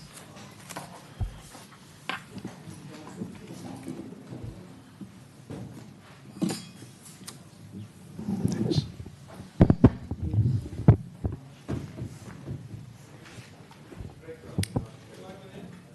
All right, get going again. We have some proposed modifications to the CRS zoning regulations for you to consider this evening. The CRS zone district is located in our downtown, and it occupies the majority of the core of the downtown, as you can see on the map that we have on the screen in front of you. And then the changes that we're proposing really are in regards to uses that are allowed in the downtown. These would be permitted uses in the CRS zone district. There's one modification that clarifies what office administrative uses includes, and that includes medical and dental offices, which we have allowed administratively in the past, but we just wanted to put it in the code to make it clear that those were a permitted use. We've also modified the language to state that they would not be allowed directly on building space that fronts on Main Street or State Street, but it does provide opportunities to allow for office administrative service uses on First Street, and then for also frontage on Second Street and Third Street. The second modification you see here is a change to the personal service requirements. We've deleted or recommending deletion of the requirement that these cannot be located on the ground floor space on properties that front directly on First Street, Main Street, and State Street. And that carries us over to the definition of personal service. We've included this in your agenda report, but just to clarify, personal service means a use not conducted within an office providing services for the personal care of an individual or the fitting, cleaning, repair, or maintenance of personal effects, and not primarily for the sale of goods or merchandise. Personal services include beauty shops, barber shops, and nail salons, pet grooming, shoe repair, laundry, and cleaning services, repair and fitting of clothes, and other similar services. Personal services also include art, dance, music, tutoring centers, fitness studios, and health clubs that do not exceed 7,000 square feet. So this modification of the code would provide for a greater opportunity of uses in the downtown, which was something that the downtown vision was trying to achieve, and this actually comes out of that downtown vision to relook at the uses that are permitted in the CRS zone district. So this is in line with, and this would be a first step in implementing the downtown vision that the City Council adopted. Then moving on to conditional uses, these are uses that would require a use permit. We made a few modifications here, deleted the section in the first portion of that paragraph there. It says where except when they displace a retail business located on the ground floor space that fronts directly on First Street, Main Street, or State Street. Through the discretionary use permit process, you can approve one of these uses in the list, depending on your discretion. And we've clarified that for daycare centers, a use such as that can occur on First Street, but would still be prohibited on Main Street or State Street on the ground floor. And then just wanted to clarify the medical, dental, office, clinic relationship. And so we deleted section G, renumbered it, and included medical and dental clinics and medical and dental offices that are more than 5,000 square feet can with a conditional use permit, occupy the ground floor level of a building space that fronts on any street except for Main Street or State Street. There's a couple other minor modifications of the code. We changed some of the terminology, got rid of city planner and replaced that with community development director when it comes to making a determination about similar uses. And that concludes my presentation, other than to note that we did receive a couple of letters in support of the proposed changes. We've included these in your packets, and those come from the Los Altos property owners downtown and the Los Altos Chamber of Commerce. So with that, I'd be happy to answer any questions that the commission might have.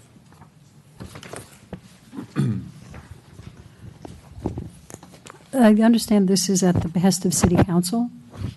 Excuse me? This was prompted by City Council, who wanted to have us look back at this. It was. It was part of the downtown vision recommendations. So this is, again, that first step in implementing the downtown vision. So we're in for discussion? Public I think comment? questions Public first. comment. Any other questions? Okay, so with that, we'll open it to public comment. 3 minutes. First one is Scott Hunter, then Kim Mosley.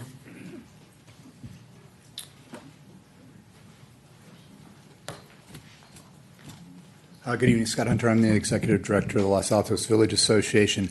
Unfortunately, due to some busyness going on with my organization, I've not had a chance to come up with a letter as LaPod and the Chamber have, but we are in support of both of those letters, as well as in support of a letter that we wrote 2 years ago talking about this very issue. So I want to be here tonight to let you know that the Downtown Village Association is in support of this change. Great, thank you.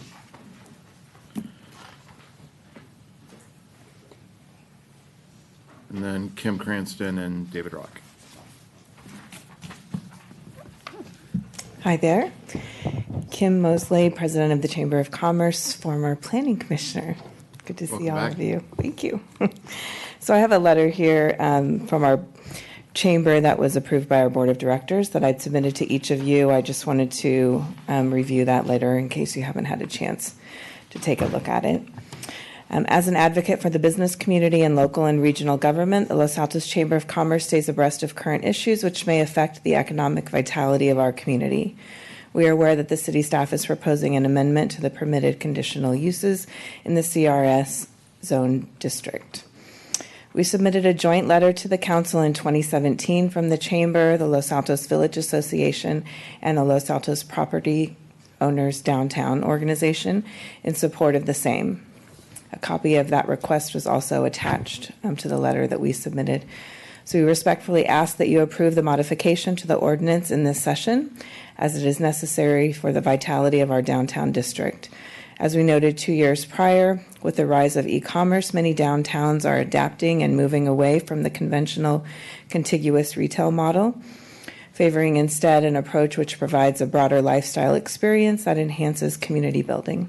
Greater flexibility is required so that our storefronts can be fully occupied, and this is a positive step for Los Altons.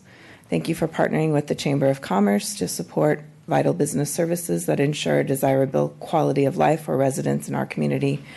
Please feel free to contact me at any time. Great, thank you. Thank you.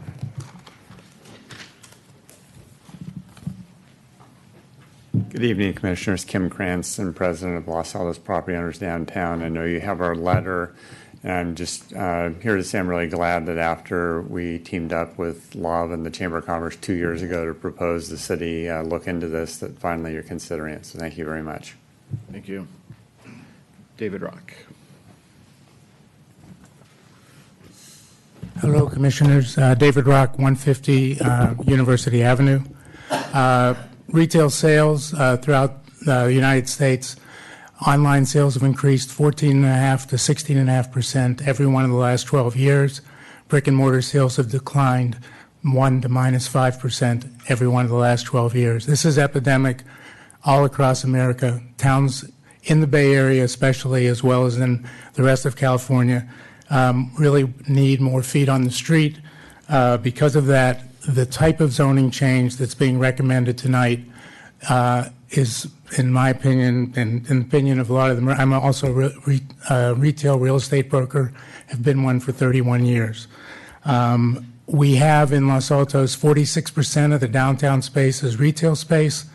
It's kind of wildly divergent from most towns, from good urban planning, which generally call for 15 to 20%. The common solution throughout the Bay Area has been to allow service businesses, and primarily the demand from the public is in personal fitness businesses. Yoga, Pilates, SoulCycle, Cycle Bar, everything having to do with personal fitness brings people to those businesses, but more importantly, it brings feet on the street downtown. One anecdotal thing I wanted to share is I had the listing for 315 Main Street from the middle of December through the middle of May for 5 months. It is literally 30 feet from the highest foot traffic in downtown Los Altos, the corner of 2nd and Main. In those 5, and I advertise it constantly through all the broker networks, as well as on CoStar and LoopNet. During those 5.5 months, I did not get a single retail application. I had to turn down SoulCycle, Cycle Bar, yoga, Pilates, et cetera, for 5.5 months. Finally, Olivia, I had known Olivia Zanoni for years. She wasn't happy where she was, and I reached out saying if possibly she might want to move. She moved, but all that is going from one 1,100 square foot space to another. Now there's a vacancy across the street, a little way down on Main Street. This couldn't be more appropriate. The downtown vision felt was one of the strongest things that needed to be done immediately, so I urge the Planning Commission to endorse it. It is something that has been a very viable solution. A lot of the email flyers I get on space throughout the Bay Area, they always start with seeking restaurants and personal fitness. They never say seeking retail. And it's just the reality. It's a fact of life. Soft goods are just being sold primarily online right now. So I'm very happy. Thanks to the planning staff for bringing this up, and I hope that the Planning Commission supports it. Thank you. Perfect timing. Okay. Start on this side. Did you want to close? Oh, so unless there's any other speakers, I don't have any other speaker cards. There weren't any, but you know what? It's been said so well. You don't need to hear it again. Thank you. Okay, so we'll close public comment. I recommend full approval of the draft ordinance. I'd like to think that this was actually instigated by us when the 40 Main Street situation came up, and we granted a conditional use permit, which really highlighted that we needed a fair and equal footing for this type of thing. The change makes complete sense. It allows for increased flexibility. These changes don't rule out retail on the off chance it comes in, but it allows, personal care and services that bring people into town. I mean, those really are really what get people into town, and they'll maybe stay and do more shopping. Anyway, completely support it. I completely support it too. I would. It seems like everyone in this room supports it, so I'm tempted to just end there. But I think because there is so much chatter happening on like next door and other locations about people concerned about this and with misperceptions, I think it's important for us to set the record, all the reasons why, so that when it comes to City Council, if somehow the folks that I imagined I thought would be here today show up, that we're really clear why. So among the reasons, one, in looking at the downtown vision plan a year ago, the primary issue identified is economic vitality, and multiple recommendations were made. In every location a recommendation was made, the very first recommendation is to allow contemporary service use. So that's on page 12. It's also on page 27 under land use policy recommendations. Number 1, allow contemporary service uses on Main and State Streets and elsewhere. I will also say they made a bunch of other recommendations that hopefully won't take quite as long to implement, like updating parking requirements, establishing an in lieu parking fee, enhancing parking management, modifying building heights, not going down, but going up.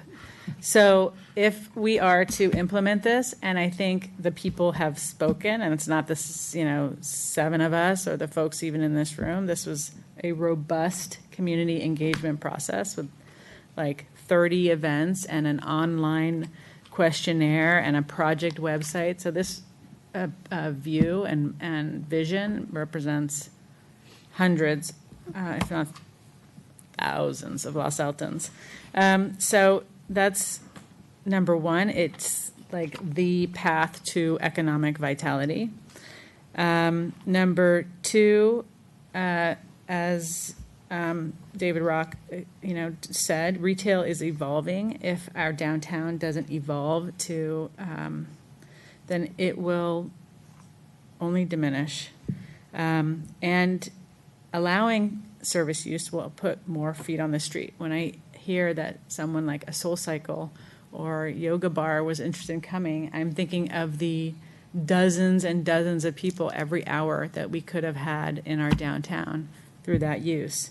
So our existing retail will only be enhanced and thrive if we are able to get other services into the spaces that are now vacant. And I appreciate that that LaPod and LABA and Chamber of Commerce all weighed in on this. I think they represent important voices in our community, and I also believe that this is the industry standard. This is what other communities are doing, and we need to do it as well. So those are all the reasons I think this makes sense, and I hope it sails right through City Council as well. What she said. Make up for the time on the last one and say the same. So, well done, Ronit, putting all that in for the record. And so, I would like to put a historical perspective on this. At one point, the town seemed to be, the downtown and the Main and State in particular, which people are very concerned about, was being inundated by nail salons because it was the economic model that worked really well. It had very little internal overhead, and people came to town and used it, and there was a fear that we were going to be a nail salon town. With that said, I don't think that would have come to pass. I don't think passing this will create that situation, but I would like to point out that that was the original, there was an emergency ordinance that came in because we felt that that was a direction that was not controllable. So one of the things that I hope will carry through to City Council is if there's some way to develop a balance that when they're looking at personal services, which is a all-encompassing definition, which John went through with us, that there be some way of, if not formalizing it, at least having a policy in zoning that looks for balance. So if it looks like we're getting 15 exercise salons, that may not be the model we want if we want variety. So I'm bringing that up because of the historical perspective. Right.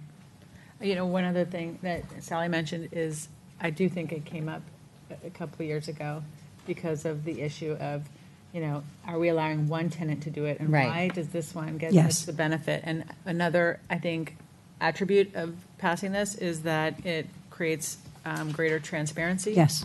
And equity in the process. Yeah. I'll move that we recommend approval of the amendments 19 CA03 proposed in tonight's meeting, amendments to the CRS Commercial Retail Sales District for permitted and conditional uses. Second. all in favor? I have a friendly, we're actually recommending that council approve it. Yes. Yes, just as I'm- semantic. I meant that, yes. Yes, okay. Okay, all in favor? Aye. Aye. Done. All right, unanimous. Thank you, everyone, for staying late and showing up. Thank you for being here.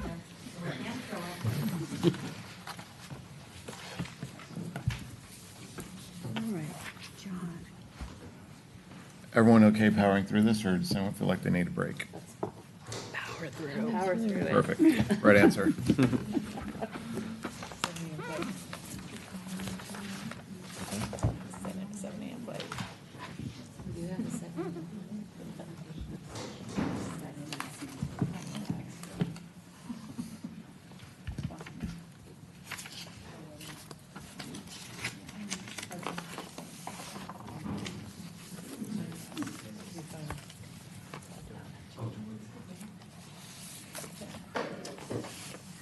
All right, on to your next agenda item.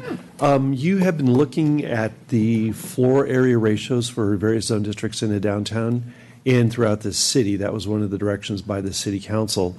One of the things you asked was for a presentation on the downtown vision to help you kind of in the future or even tonight decide what would be an appropriate set of floor area ratios for the various zone districts here in Los Altos. So what we're going to go through this evening is kind of an overview presentation of the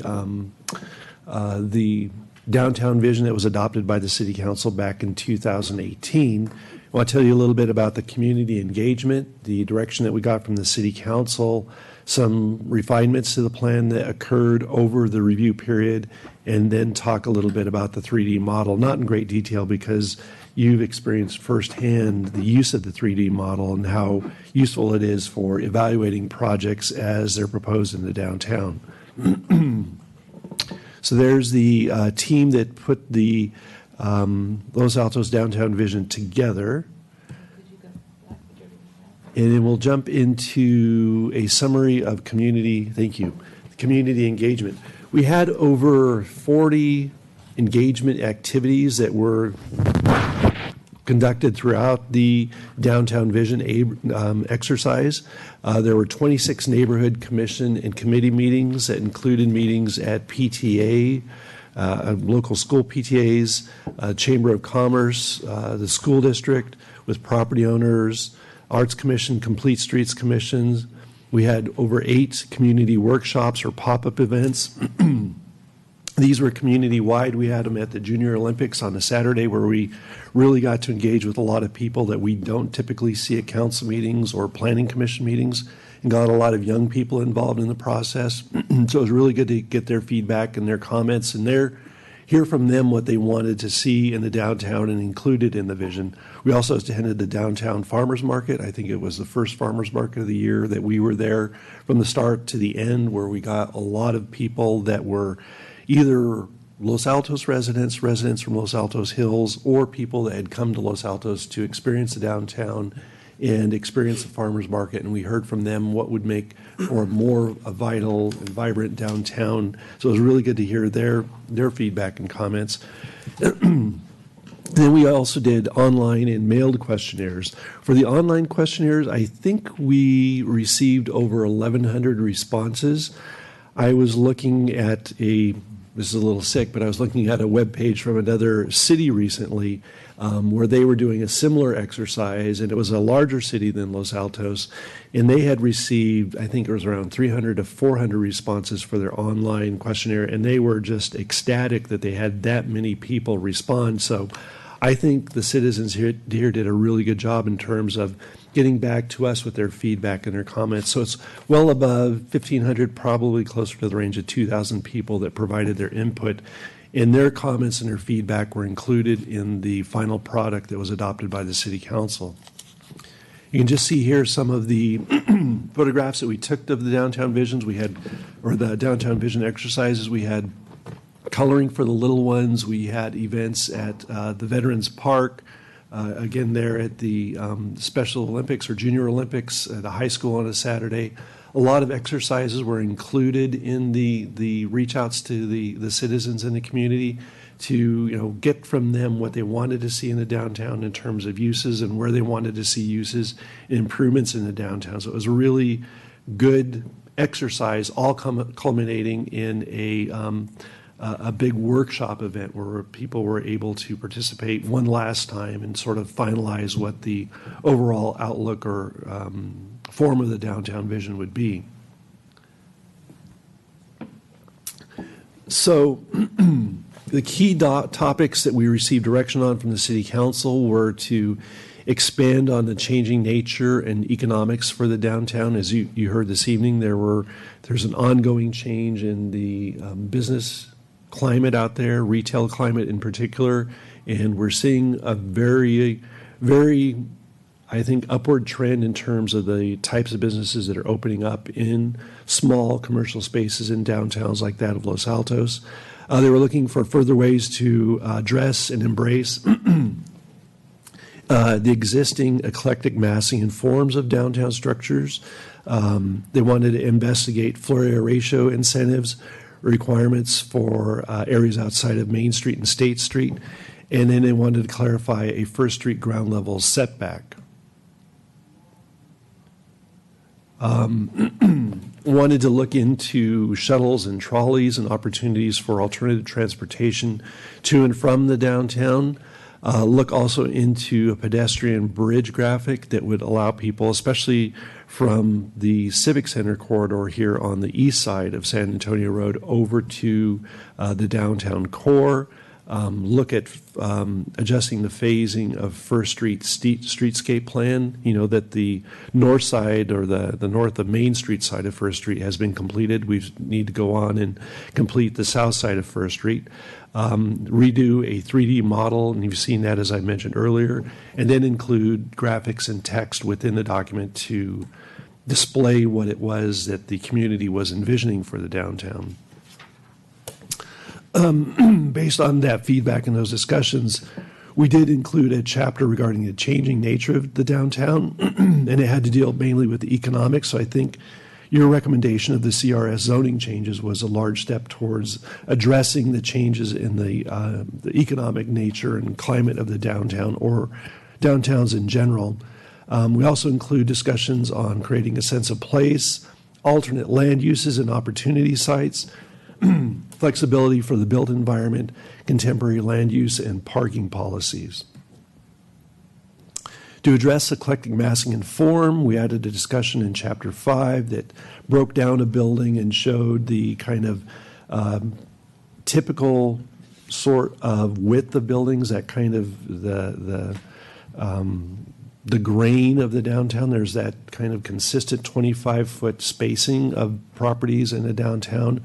Addressed that and included some details that you can see in the graphic there on the right-hand side regarding, varying of the parapet heights and the detailing of the parapets, use of materials and colors to represent the business itself, creating and I think this was really key, but encouraging architects and those that are doing remodels or bringing new projects forward for the downtown, creating pedestrian scaled storefronts with those recessed entry vestibules.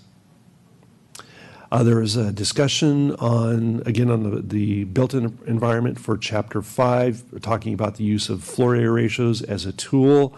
There wasn't a specific floor area requirement or recommendation. 2.5 as a floor area ratio was offered as a suggestion. Whether or not that's appropriate, I think, is going to take a little more discussion. But whatever the recommendation is, it should be representative and with examples that demonstrate what a floor area ratio, whatever that number is, would appear like on a given site.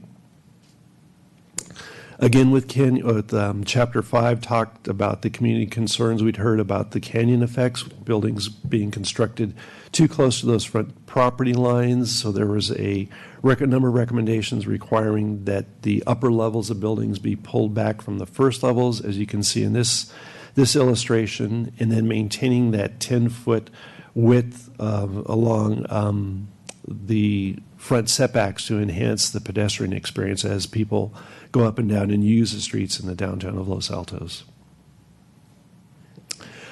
Chapter 7 talked about shuttles and trolleys, included some conceptual routes. You can see there that Los Altos Avenue, San Antonio Avenue, with links to the El Camino Real and Foothill Expressway, were identified as locations where some shuttle services and trolley services could enhance accessibility to the downtown. There was also some talk about providing some locations for some of these drive share or driver assist types of uses, where people could either be spaces made for people to be dropped off by using these services, or wait as they wait, or provide spaces for people to wait as they're waiting for their ride to show up. In terms of access to the downtown from the other areas of town, especially here at the community center, a pedestrian bridge that would access or tie the downtown to the Civic Center was the most favored design, and this would be a bridge that would go roughly from about the front of the library over to the back of Plaza 1, I believe, with an accessible lift to make the bridge accessible to everyone in the community. That would certainly free up that whole intersection there with the pedestrian movements that are occurring around on the intersection. And we talked about the 3D model review. This is just a static symbol of what the 3D model represents. And if you've seen in past projects, we've been able to plug in those proposed buildings and do the 360 review of models and the bird's eye review of the model. Oops. And then finally, this was the recommendation to the City Council. This was to adopt the Downtown Vision Plan. We felt that it was a community-driven vision plan for downtown Los Altos and provided a process for implementation of the plan. You've seen in the back there are phases, sort of a short-term, mid-term, and long-term phases that can be implemented to begin realizing the vision of the downtown on into the future. And that concludes my presentation. In addition to the PowerPoint presentation that we provided, we did give you a copy of, where did it go? In your packet. Yeah, you got that, but we also gave you a copy of the various zone districts. There's a table that we included as attachment C that do that again. That lists out the various zone districts, everything from the R110 single-family residential to the PUD or plan development, that provides the purpose statements. We had talked, I think, the last time when we reviewed the floor area ratios, had a discussion about that. You know, that might be a good starting point for determining what the recommendation should be for the particular floor area ratios on a given zone district. And then on the far right column, we've included where we have floor area ratios at present. So if you need me to make additional copies, that's it right there. It has the blue line at the top. I think that was included in your packet from June the 6th. Yeah, from the last meeting, yeah. From the last It has meeting. the blue stripe, yeah. It wasn't in the packet we picked up. If we It's have to bring it back. Yeah, I've got a copy here in case anybody needs an extra.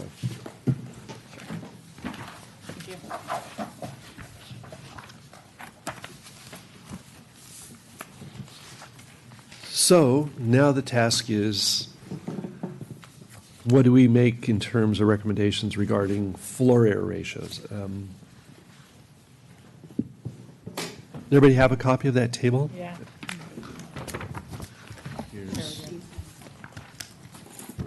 We can share. You can share? Yeah, if you don't have them. So are we really focusing on the downtown? The direction was to develop floor area ratios throughout the city. You can certainly break it down into areas of the city that you'd like to focus on first. It might be good to begin with the downtown if that is the direction of the Planning Commission. So I think it might be helpful to clarify, because I think we were confused last time, whenever that was. It wasn't the last meeting, but it was the last time we talked about that. I think we heard it as though it was being driven by the Downtown's Building Committee, but it was really being driven by the vision, right? It's really being driven by the vision. There was, so- I think, a last-minute request by the council to include the recommendations of the Downtown Buildings Committee, but the Downtown Buildings Committee didn't make any recommendations regarding floor area ratios. So we've given you that information, and I think we provided, You'd for that provided very that, yes. first meeting, a list of all of their recommendations and what has been implemented to date. Thank you, Steve. Other than the number 2.5, were any other recommendations made by the folks who put, I mean, they made a lot of like land use policy recommendations. Did they specify this? They did not, no. It was floated out there as 2.5 might be a good number to use for the downtown. So how would we, like, if we wanted to get a snapshot of a block in our downtown, could we get a new, let's say the new buildings, Uh-huh. not the existing ones, like what have those been built out as? Yeah, we could So we could see what we have been approving. take the plans It would be good to, And I'd say that, I'm talking about buildings in the last 10 years, 5 to 10 years. yeah, we could do that. And were you talking specifically about CRS? Were you talking about First Street? What were you thinking? Well, I'm thinking of the whole triangle of our Okay. downtown. Edith, San Antonio, Foothill. I also would be It's hard to interested in. think of it in a vacuum. I mean, Yeah, I would also be interested in San Antonio between Foothill and, say, Edith, because in an earlier downtown committee, of which there have been many, we were looking at that as a banking center. Because Which now area? the San Antonio Strip, where the library is on one side and then you Across go from the along. gas station and all And that. it's sort of Yeah. like, Yeah. it's our financial center. Now, with that said, similar to what we were talking about in the change in the retail market, banks, the idea of going to the bank has radically Very, changed. yeah. I mean, there's no need for staff. People are snapshotting their checks in. It's very rare. So I would be interested when we're looking at this, at the development, there's a street, San Antonio Road is actually kind of a highway. I mean, it's got a lot of cars, and it has potential for significant development. And I would be interested in looking at what's there now and what controls we have on it relative to floor area ratio.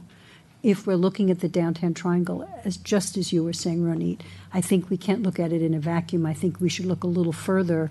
And similarly, the residential development, which has pretty much maybe at a pause point now, but we had a lot of intense, fairly large residential development on the other side of the triangle. And I think one of the things we had talked about was intensifying that area of the encircling donut so that we could protect State and Main and keep them relatively low for the village character, which is so valued. And so I would like not only CRS, not only the triangle, but I'd like the periphery as well. If we're looking at where are we now and then where are we going? Yeah, I'm looking at, this was from a previous agenda item, your color-coded map, and that part of San Antonio is the purple, but it's not listed in the legend. Can you tell us what that is called? I can probably figure it out, but.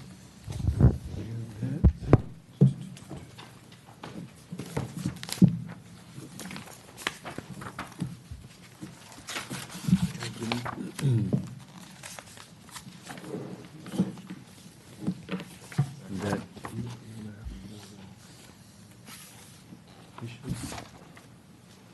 be nice. Zoning. The pop quiz. Yeah. I guess. We're gonna go get the zoning map. Nice thing to have at a planning commission.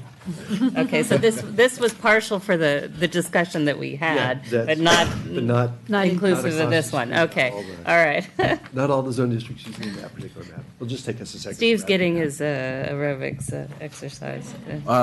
Sorry, one question I had, the presentation said that the floor area ratio was discussed in terms of an incentive. Is there an example of what that incentive would look like? Thanks, Steve.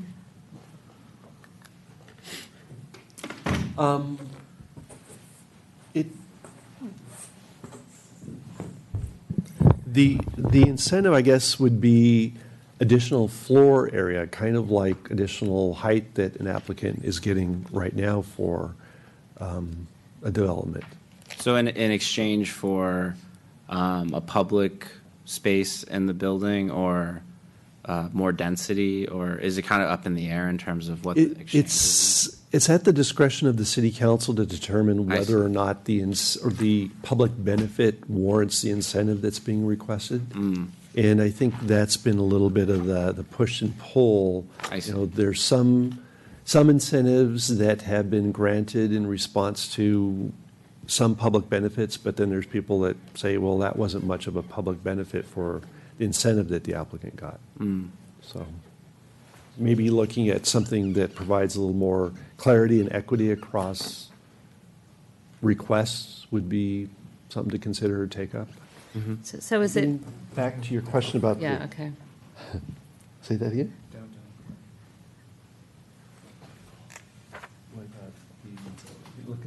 this section right here. So that's OA, Office Administrative. Thank you. San Antonio. Oh, OA. and this, by the way, I don't know if you've all met Anthony Carneseca. He's our Economic Development OA. Coordinator. Okay. Hi. So he Again. was interested in seeing what took place with your CRS recommendation. Professional map holder.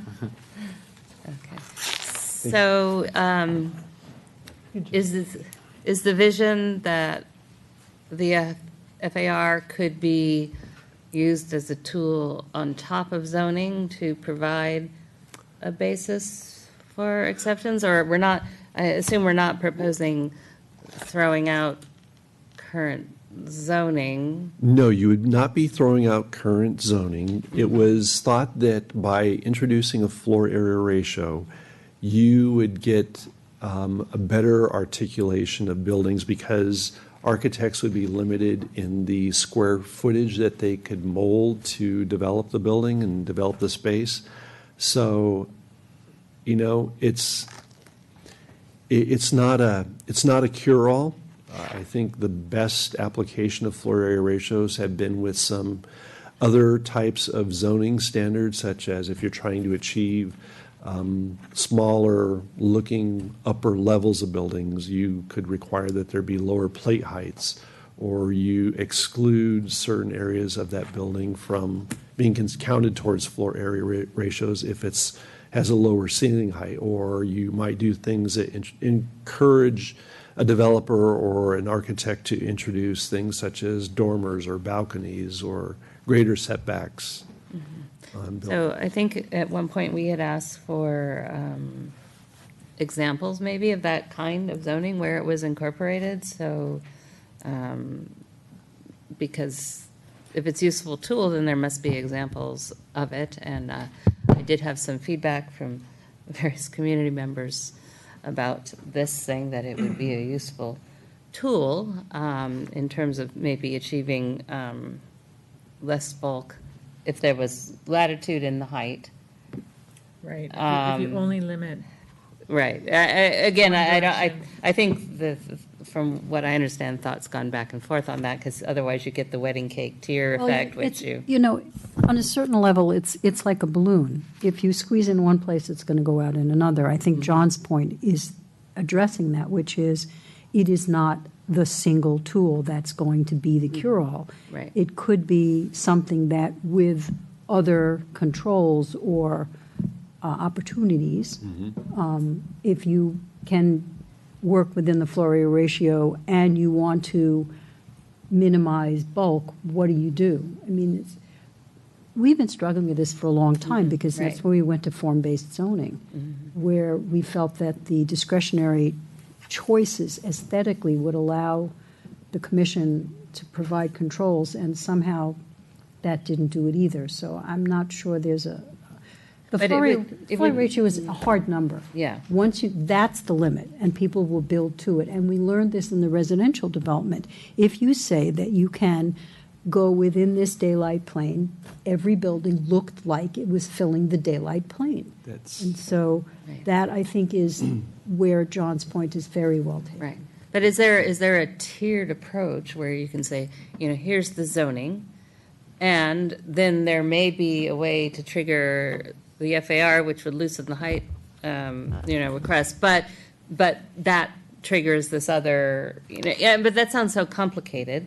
And so that's why I think an example, if there were to be Yeah, we one, can- would be helpful, because I don't know how you intelligently construct again, I'm just making this up, a tiered approach, but where you're not using one method completely or the other method completely, but you're giving yourself some flexibility. How do you set those tiers? What triggers you to allow that? And, so. Well, maybe that would be the next thing to do is go back and gather the data that gives you what some of the existing buildings built in the downtown or some of the approved buildings in the downtown, what their floor area ratios are. So you have some reference points there. And then take a look at those in relation to a different city's use of standards that incorporate floor area ratios and maybe some other requirements. Just taking a step back, at least for me, it would be helpful to understand what is the problem that we're trying to solve? What And what do where? people feel is not working? Because I guess I don't know what the problem is, and I really don't. And we're having projects approved as recently as, last week that are in downtown that are fairly robust. And so while there may be a few buildings that got built before, I think most people were on this planning commission that people don't like, I don't know what the problem is that we're trying to solve, and without knowing that, I don't know that we can be that helpful. Well, that's a very fair comment. My response would be that throughout discussions, and maybe it was an outcome of the downtown vision, there were some folks who felt that the introduction of a floor area ratio into our zoning code would result in, I'll call it, better buildings.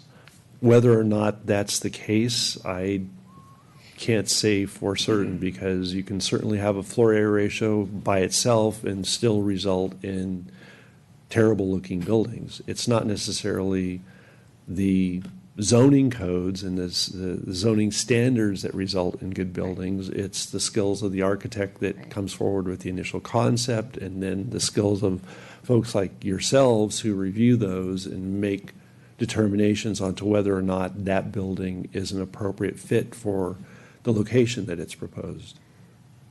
So you may feel that there is no problem. Our codes are sufficient, and our review process and the discretion that we exercise in the review of these applications as they come forward is sufficient to continue getting buildings that we believe are appropriate for Los Altos. So my understanding of how it fit in with the downtown vision is the downtown vision is looking in the future and potentially instituting changes, not necessarily the residential projects like we've been seeing a lot of, but other projects throughout the town. So I think the question, as it was explained to me, may or may not be the case, is really to achieve what the downtown vision is potentially suggesting in the long term.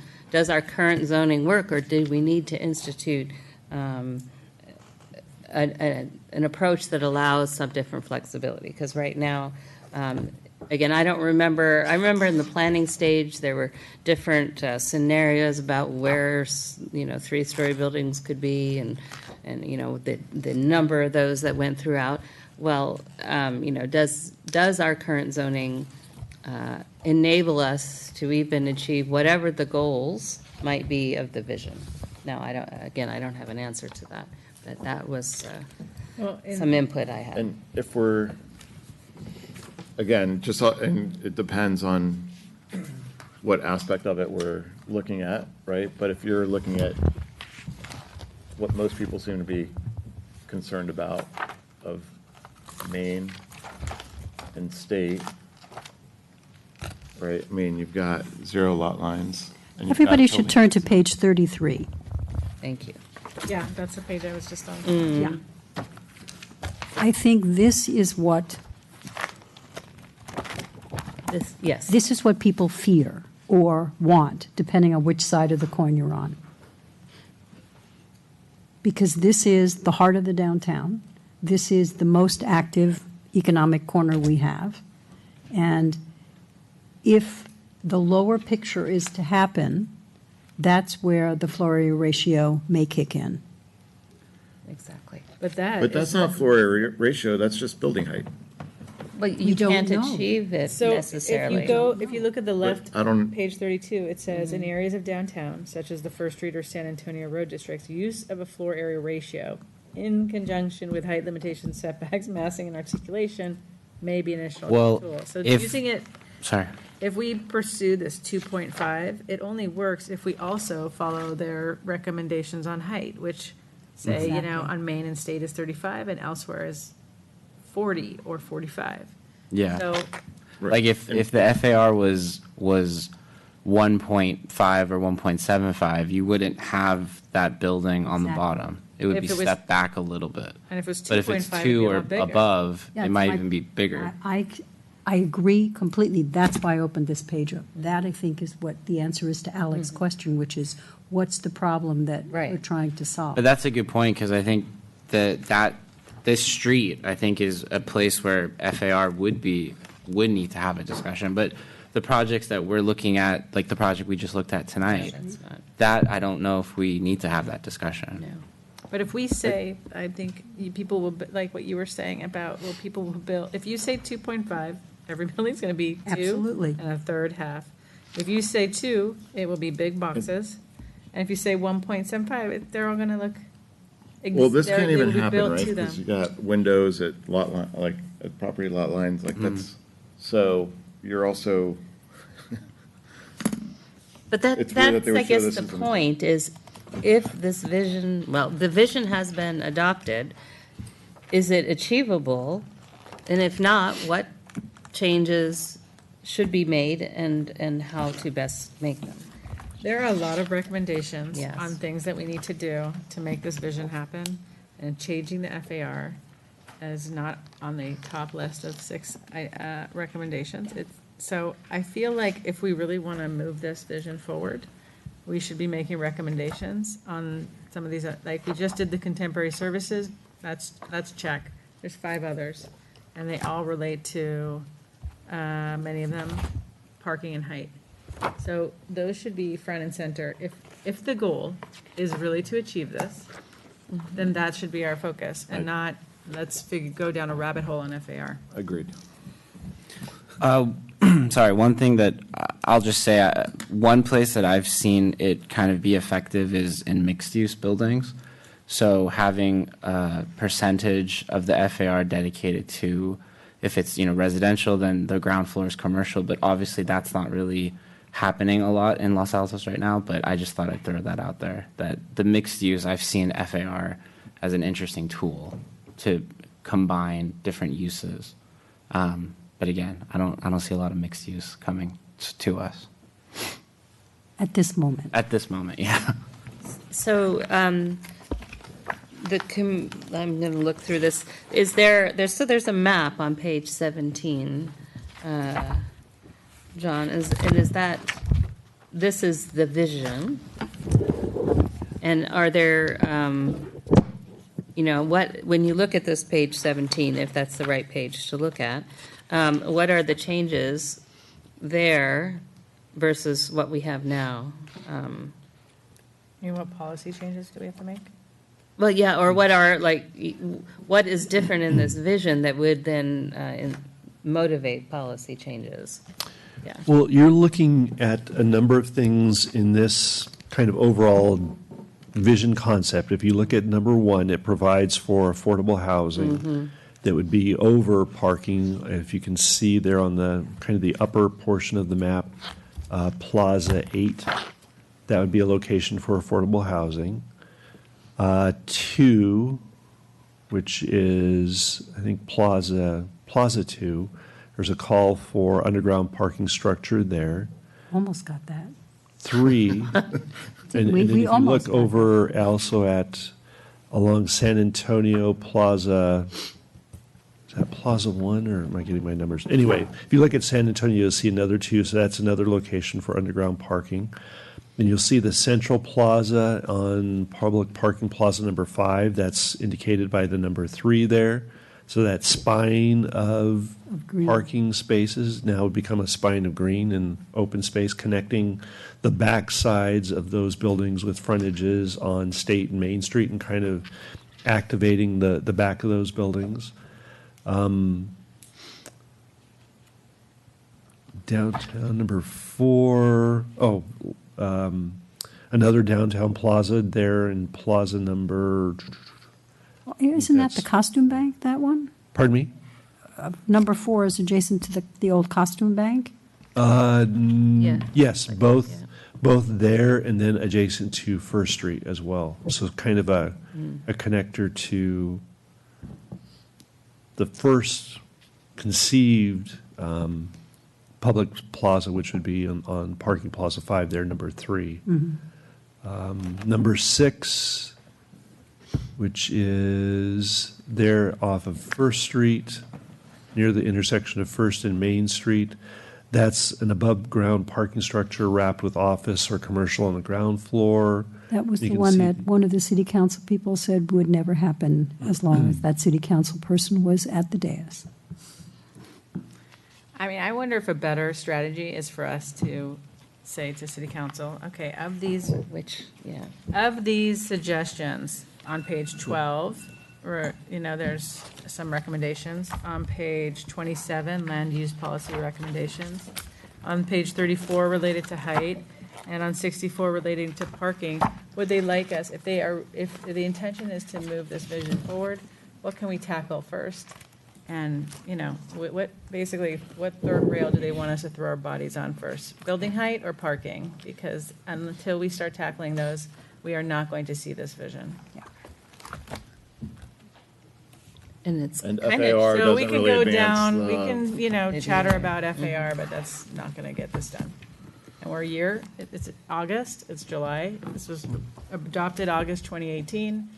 It's been a year. Good on us, we passed one, the first step. Well, we passed a good one. Are we looking at a potential topic for your joint meeting with the council coming up? So, well, yeah, because, or maybe because even we're, a study they session. want us to talk about FAR, and we want to really help support the downtown vision plan, and we don't think that that's the first. And the two things It's not the that are low-hanging fruit. height and parking are the two things that let me straw vote.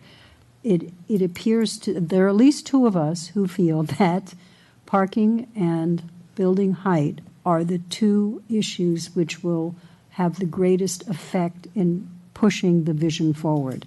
And FAR can follow, but in the opinion of two of us, and maybe more, FAR is not the first low-hanging fruit. It's a tactic, not the strategy. Got it. So, I mean, to me, I'm going to agree particularly with parking because we addressed that after how many meetings last year? And then it went to council and somehow got totally lost. It's in the Bermuda Triangle. Of Los At the Altos. the Bermuda parking triangle. It just totally got lost. And there were some easy, low-hanging fruit. And, some of these things require, again, as we've seen in the chamber, require giving up surface parking spaces. I mean, this green That's the whole central parking plaza. area, Yeah, it's between Main and State would be wonderful, but you got to put the parking somewhere.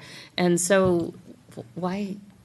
I mean, it just died at council. There was a lot of misunderstanding between what we had recommended and what had gone forward, and then it went nowhere. So can we resurrect that, clarify our recommendations, maybe tidy them Well, up? so I we don't did know. talk about in parking in particular, I think Ronit identified from her position of having worked so hard on it, a certain number of items that were low-hanging fruit that immediately freed up a bunch of parking. And if we did a number-to-number comparison, we could say there are X spaces in Parking Plaza 5. If we can replace X spaces or very close to it, we can turn that plaza into a green. That's a goal that we would recommend to City Council. And we can be very specific about that because we have notes on that. We had a whole meeting where you went through this whole list and we could do a space count. And even if an above-ground garage is never going to happen in the tenure of the current City Council, that's also a solution. It's not, there are other solutions to the problem. Even if we changed the delivery hours, remember we talked about that? Yes, didn't that? That did go through, but Yeah. that Teeny little thing, yeah. Right. So rather than have it be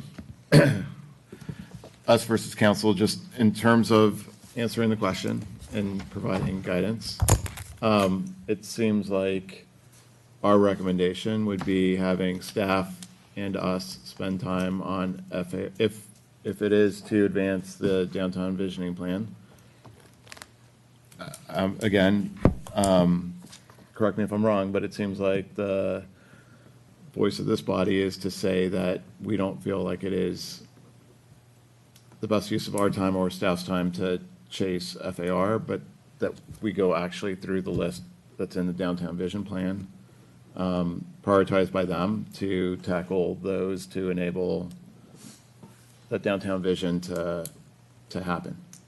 Well, or is the request to have a study session and, or, you know, with council and, you know. do Yeah, that? but I mean- specifically to, I'm just saying, specifically to FAR, like, I think our opinion is that not, you know, we gotta get, you know, that's not gonna advance. It's not going to be FARs alone that advances the downtown vision. It needs to be coupled with other things that are called for in the vision to. Yeah, that's not preventing the downtown vision from happening. Okay.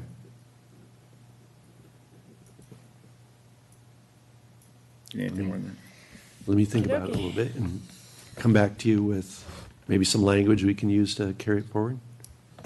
Could you also review the meeting notes where we talked about the low-hanging fruit for parking? Yes. And if it's not a huge time expenditure, do a space count and see how many is anticipated could be gained by doing some of the strategies that were already outlined? And then the number of spaces that are in Parking Plaza 5 and do a comparison? We had asked our engineering services department to do that back, gosh, was it last year sometime? But as you're aware, the engineering Staff services turned. department are What we have. a fraction of what they used to be, so a lot of new staff members. So we'll see if we can't get that. It would be good resurrected. because when we go to the next joint meeting with City Council, it would be wonderful if we could present facts, hard numbers, for a real evaluation instead of it being theoretical. Yep. Okay. Good. Great.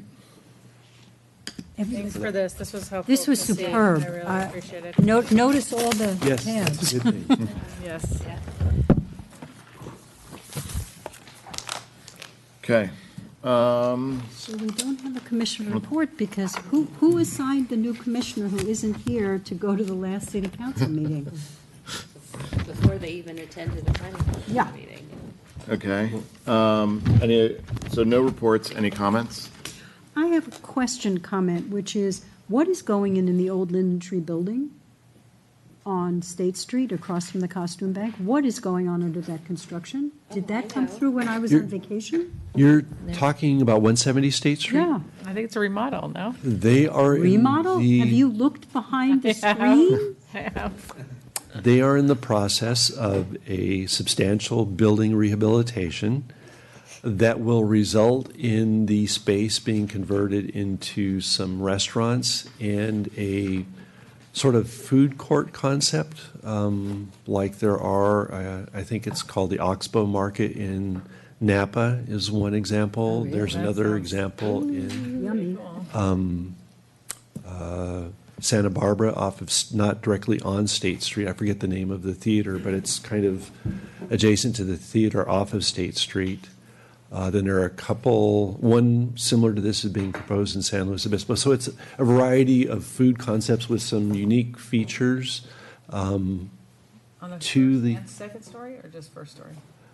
They are actually reducing the square footage of the second story to provide an open concept on the interior of the building and it's, I can't wait for it to open up because there are some really unique steel structure within the interior of the building that they're preserving and going to incorporate within the design of the interior space that I think is going to be. It looks like Anthony is dying to say something. And I would say they're working with the original architect of the building, so to preserve, right? I mean, And probably. you're just probably- excited, okay, so, okay. Probably revealing too What I'm much into excited doing- about is, Yeah. we're bringing all these people into town to live in town. If this is contemporary with the buildings that are establishing living quarter residences in the downtown, they will support each other. Because one of the economic development people in the past pointed out, if you don't have feet on the ground, nobody wants to come here. And so we have chicken or egg. But I was very excited about that. And the other question I have is, so the Custom Bank is gone. It's still a county building. That's a huge site. an opportunity. They still own it, though. I know they do, but it's an opportunity for someone to talk to them about whether, if they looked at the downtown vision, notice that it's really close to a green zone that we're proposing. And so that might be an opportunity for someone to open their eyes to being good to the town in some way, particularly if this development at 170 takes off. Oh, I forgot, there was more exciting. So I don't know if you heard the part where I said that on 170 State Street, they're working with the original architect. So you heard that, which I think is kind of cool to rebirth it, but with the original vision preserved too. So, I mean, that is super cool.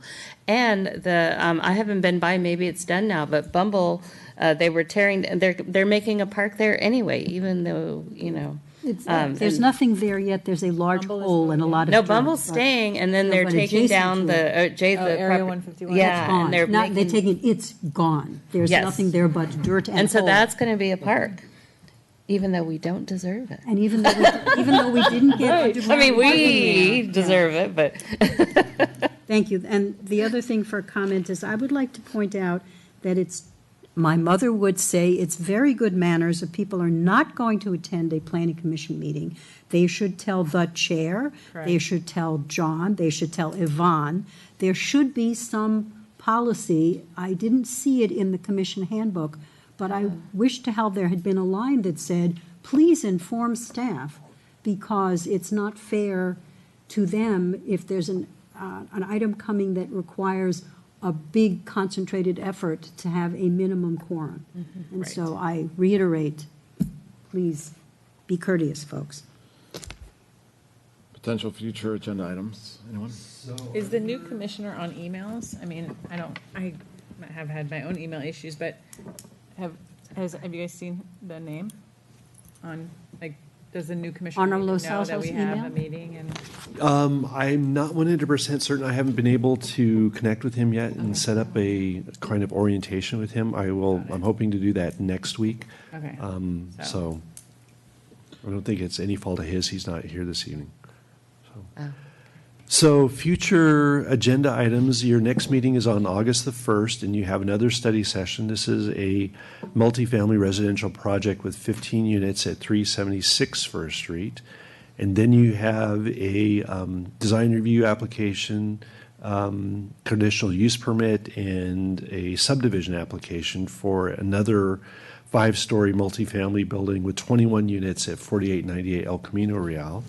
So that'll be a big project. Can I ask about just, I was asked by the developer to meet.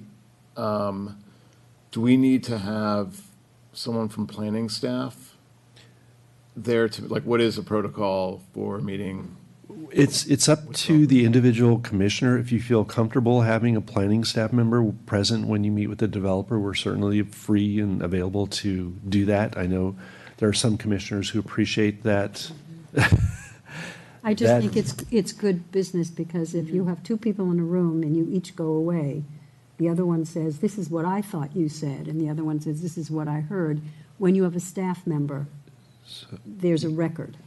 I think it's just good policy. The key thing to remember is that if you do meet with a developer or any other individual about a project, that you report out on that meeting at the planning commission meeting. Well, you're So- required to. You're required to say that Right. you were at an ex parte meeting, Right. what you did or didn't say. And that you don't really formulate any position on anything. You're there just to receive information. And you can ask questions, of course, but it's just informational. You should await the hearing to form any kind of opinion on the project and have the evidence as the basis Yes. for any decisions that you make. So staff is willing to, because then we probably all received a request. Yeah. Though Phoebe, I guess you've already acted on it. I but, did. The And rest what of I us did was maybe we haven't sent been. an email to staff, and then Sean was able to find a time when the Redwood Room was available. We did a group email, and then we set it up. I don't always meet with a staff member, but sometimes I will suggest if you're meeting with another planning commissioner, just one, then we can meet together, and that's all, sort of accomplishes a little bit yeah, what you're I mean, saying, and it's really just a fact gathering. It's not a, And again, that's at the discretion of the commissioners. Yeah. Okay. Okay. So that was your meeting for August the 1st. That's going to carry us to August the 15th.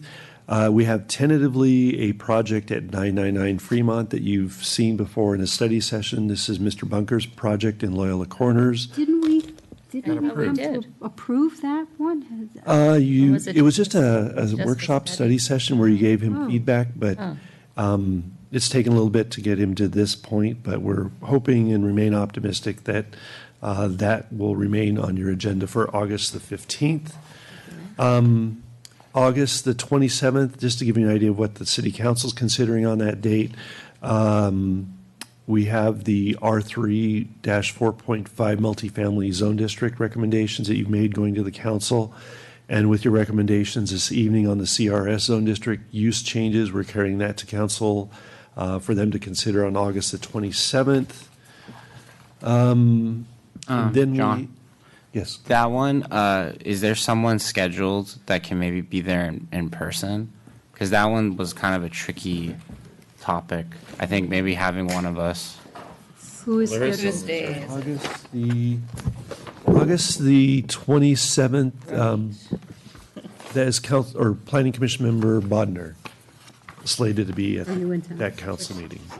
August 27th? August 27th. And then we have a project at 4350 El Camino Real in preparation for coming to you for consideration, going to the Complete Streets Commission at their meeting on August the 28th. That's another multifamily, multi-story project. And then finally, I'll wrap up. Just wanted to remind you that Zach Dahl actually yesterday on Wednesday, he sent you out an email letting you know that the initial study for the development at 5150 El Camino Real has been released and is available for review. And if you look at the email, there's a little link right there in the email. You click on that, that'll take you to the webpage where that can be reviewed. And that'll probably be coming to you sometime, I'm suspecting in September, assuming they can get the story polls in place for that project. So that's it. Great. On the horizon. But that does bring up, and it sounds like Renee maybe also, but I've had email problems. I mean, I try to use the Outlook app, and every once in a while it won't let me in. I've been locked out. for You've been like locked 2 out. weeks now. Yeah, I get locked out for periods of time too. What and do then you do to sometimes get back in? I don't know. I think something aligns in the heavens, and then it lets me in for a week. I don't know. That's what I'm saying. I mean, so something fine. technically is very, very difficult. Because I checked with our IT person today to ask if he'd gotten or got a resolution to that. I haven't, it's my, you're talking about my issue? I Yeah. need to follow up with them. Okay. It's But not it sounded not like him. there was another person that was somehow involved in trying to do something to make it work correctly. So I think they're still working on it. It's on so, our end. that Outlook app is so complicated. It constantly wants you to Re-enter your re-enter, password. and But it if goes you through this enter it- separate app that gives you a number, and then, but it goes away in Yes. seconds, and you can't, it's the so most weird. frustrating thing I've ever, so I probably missing emails because I can't get into it half the time. I can see Alex wants to do the gavel, but,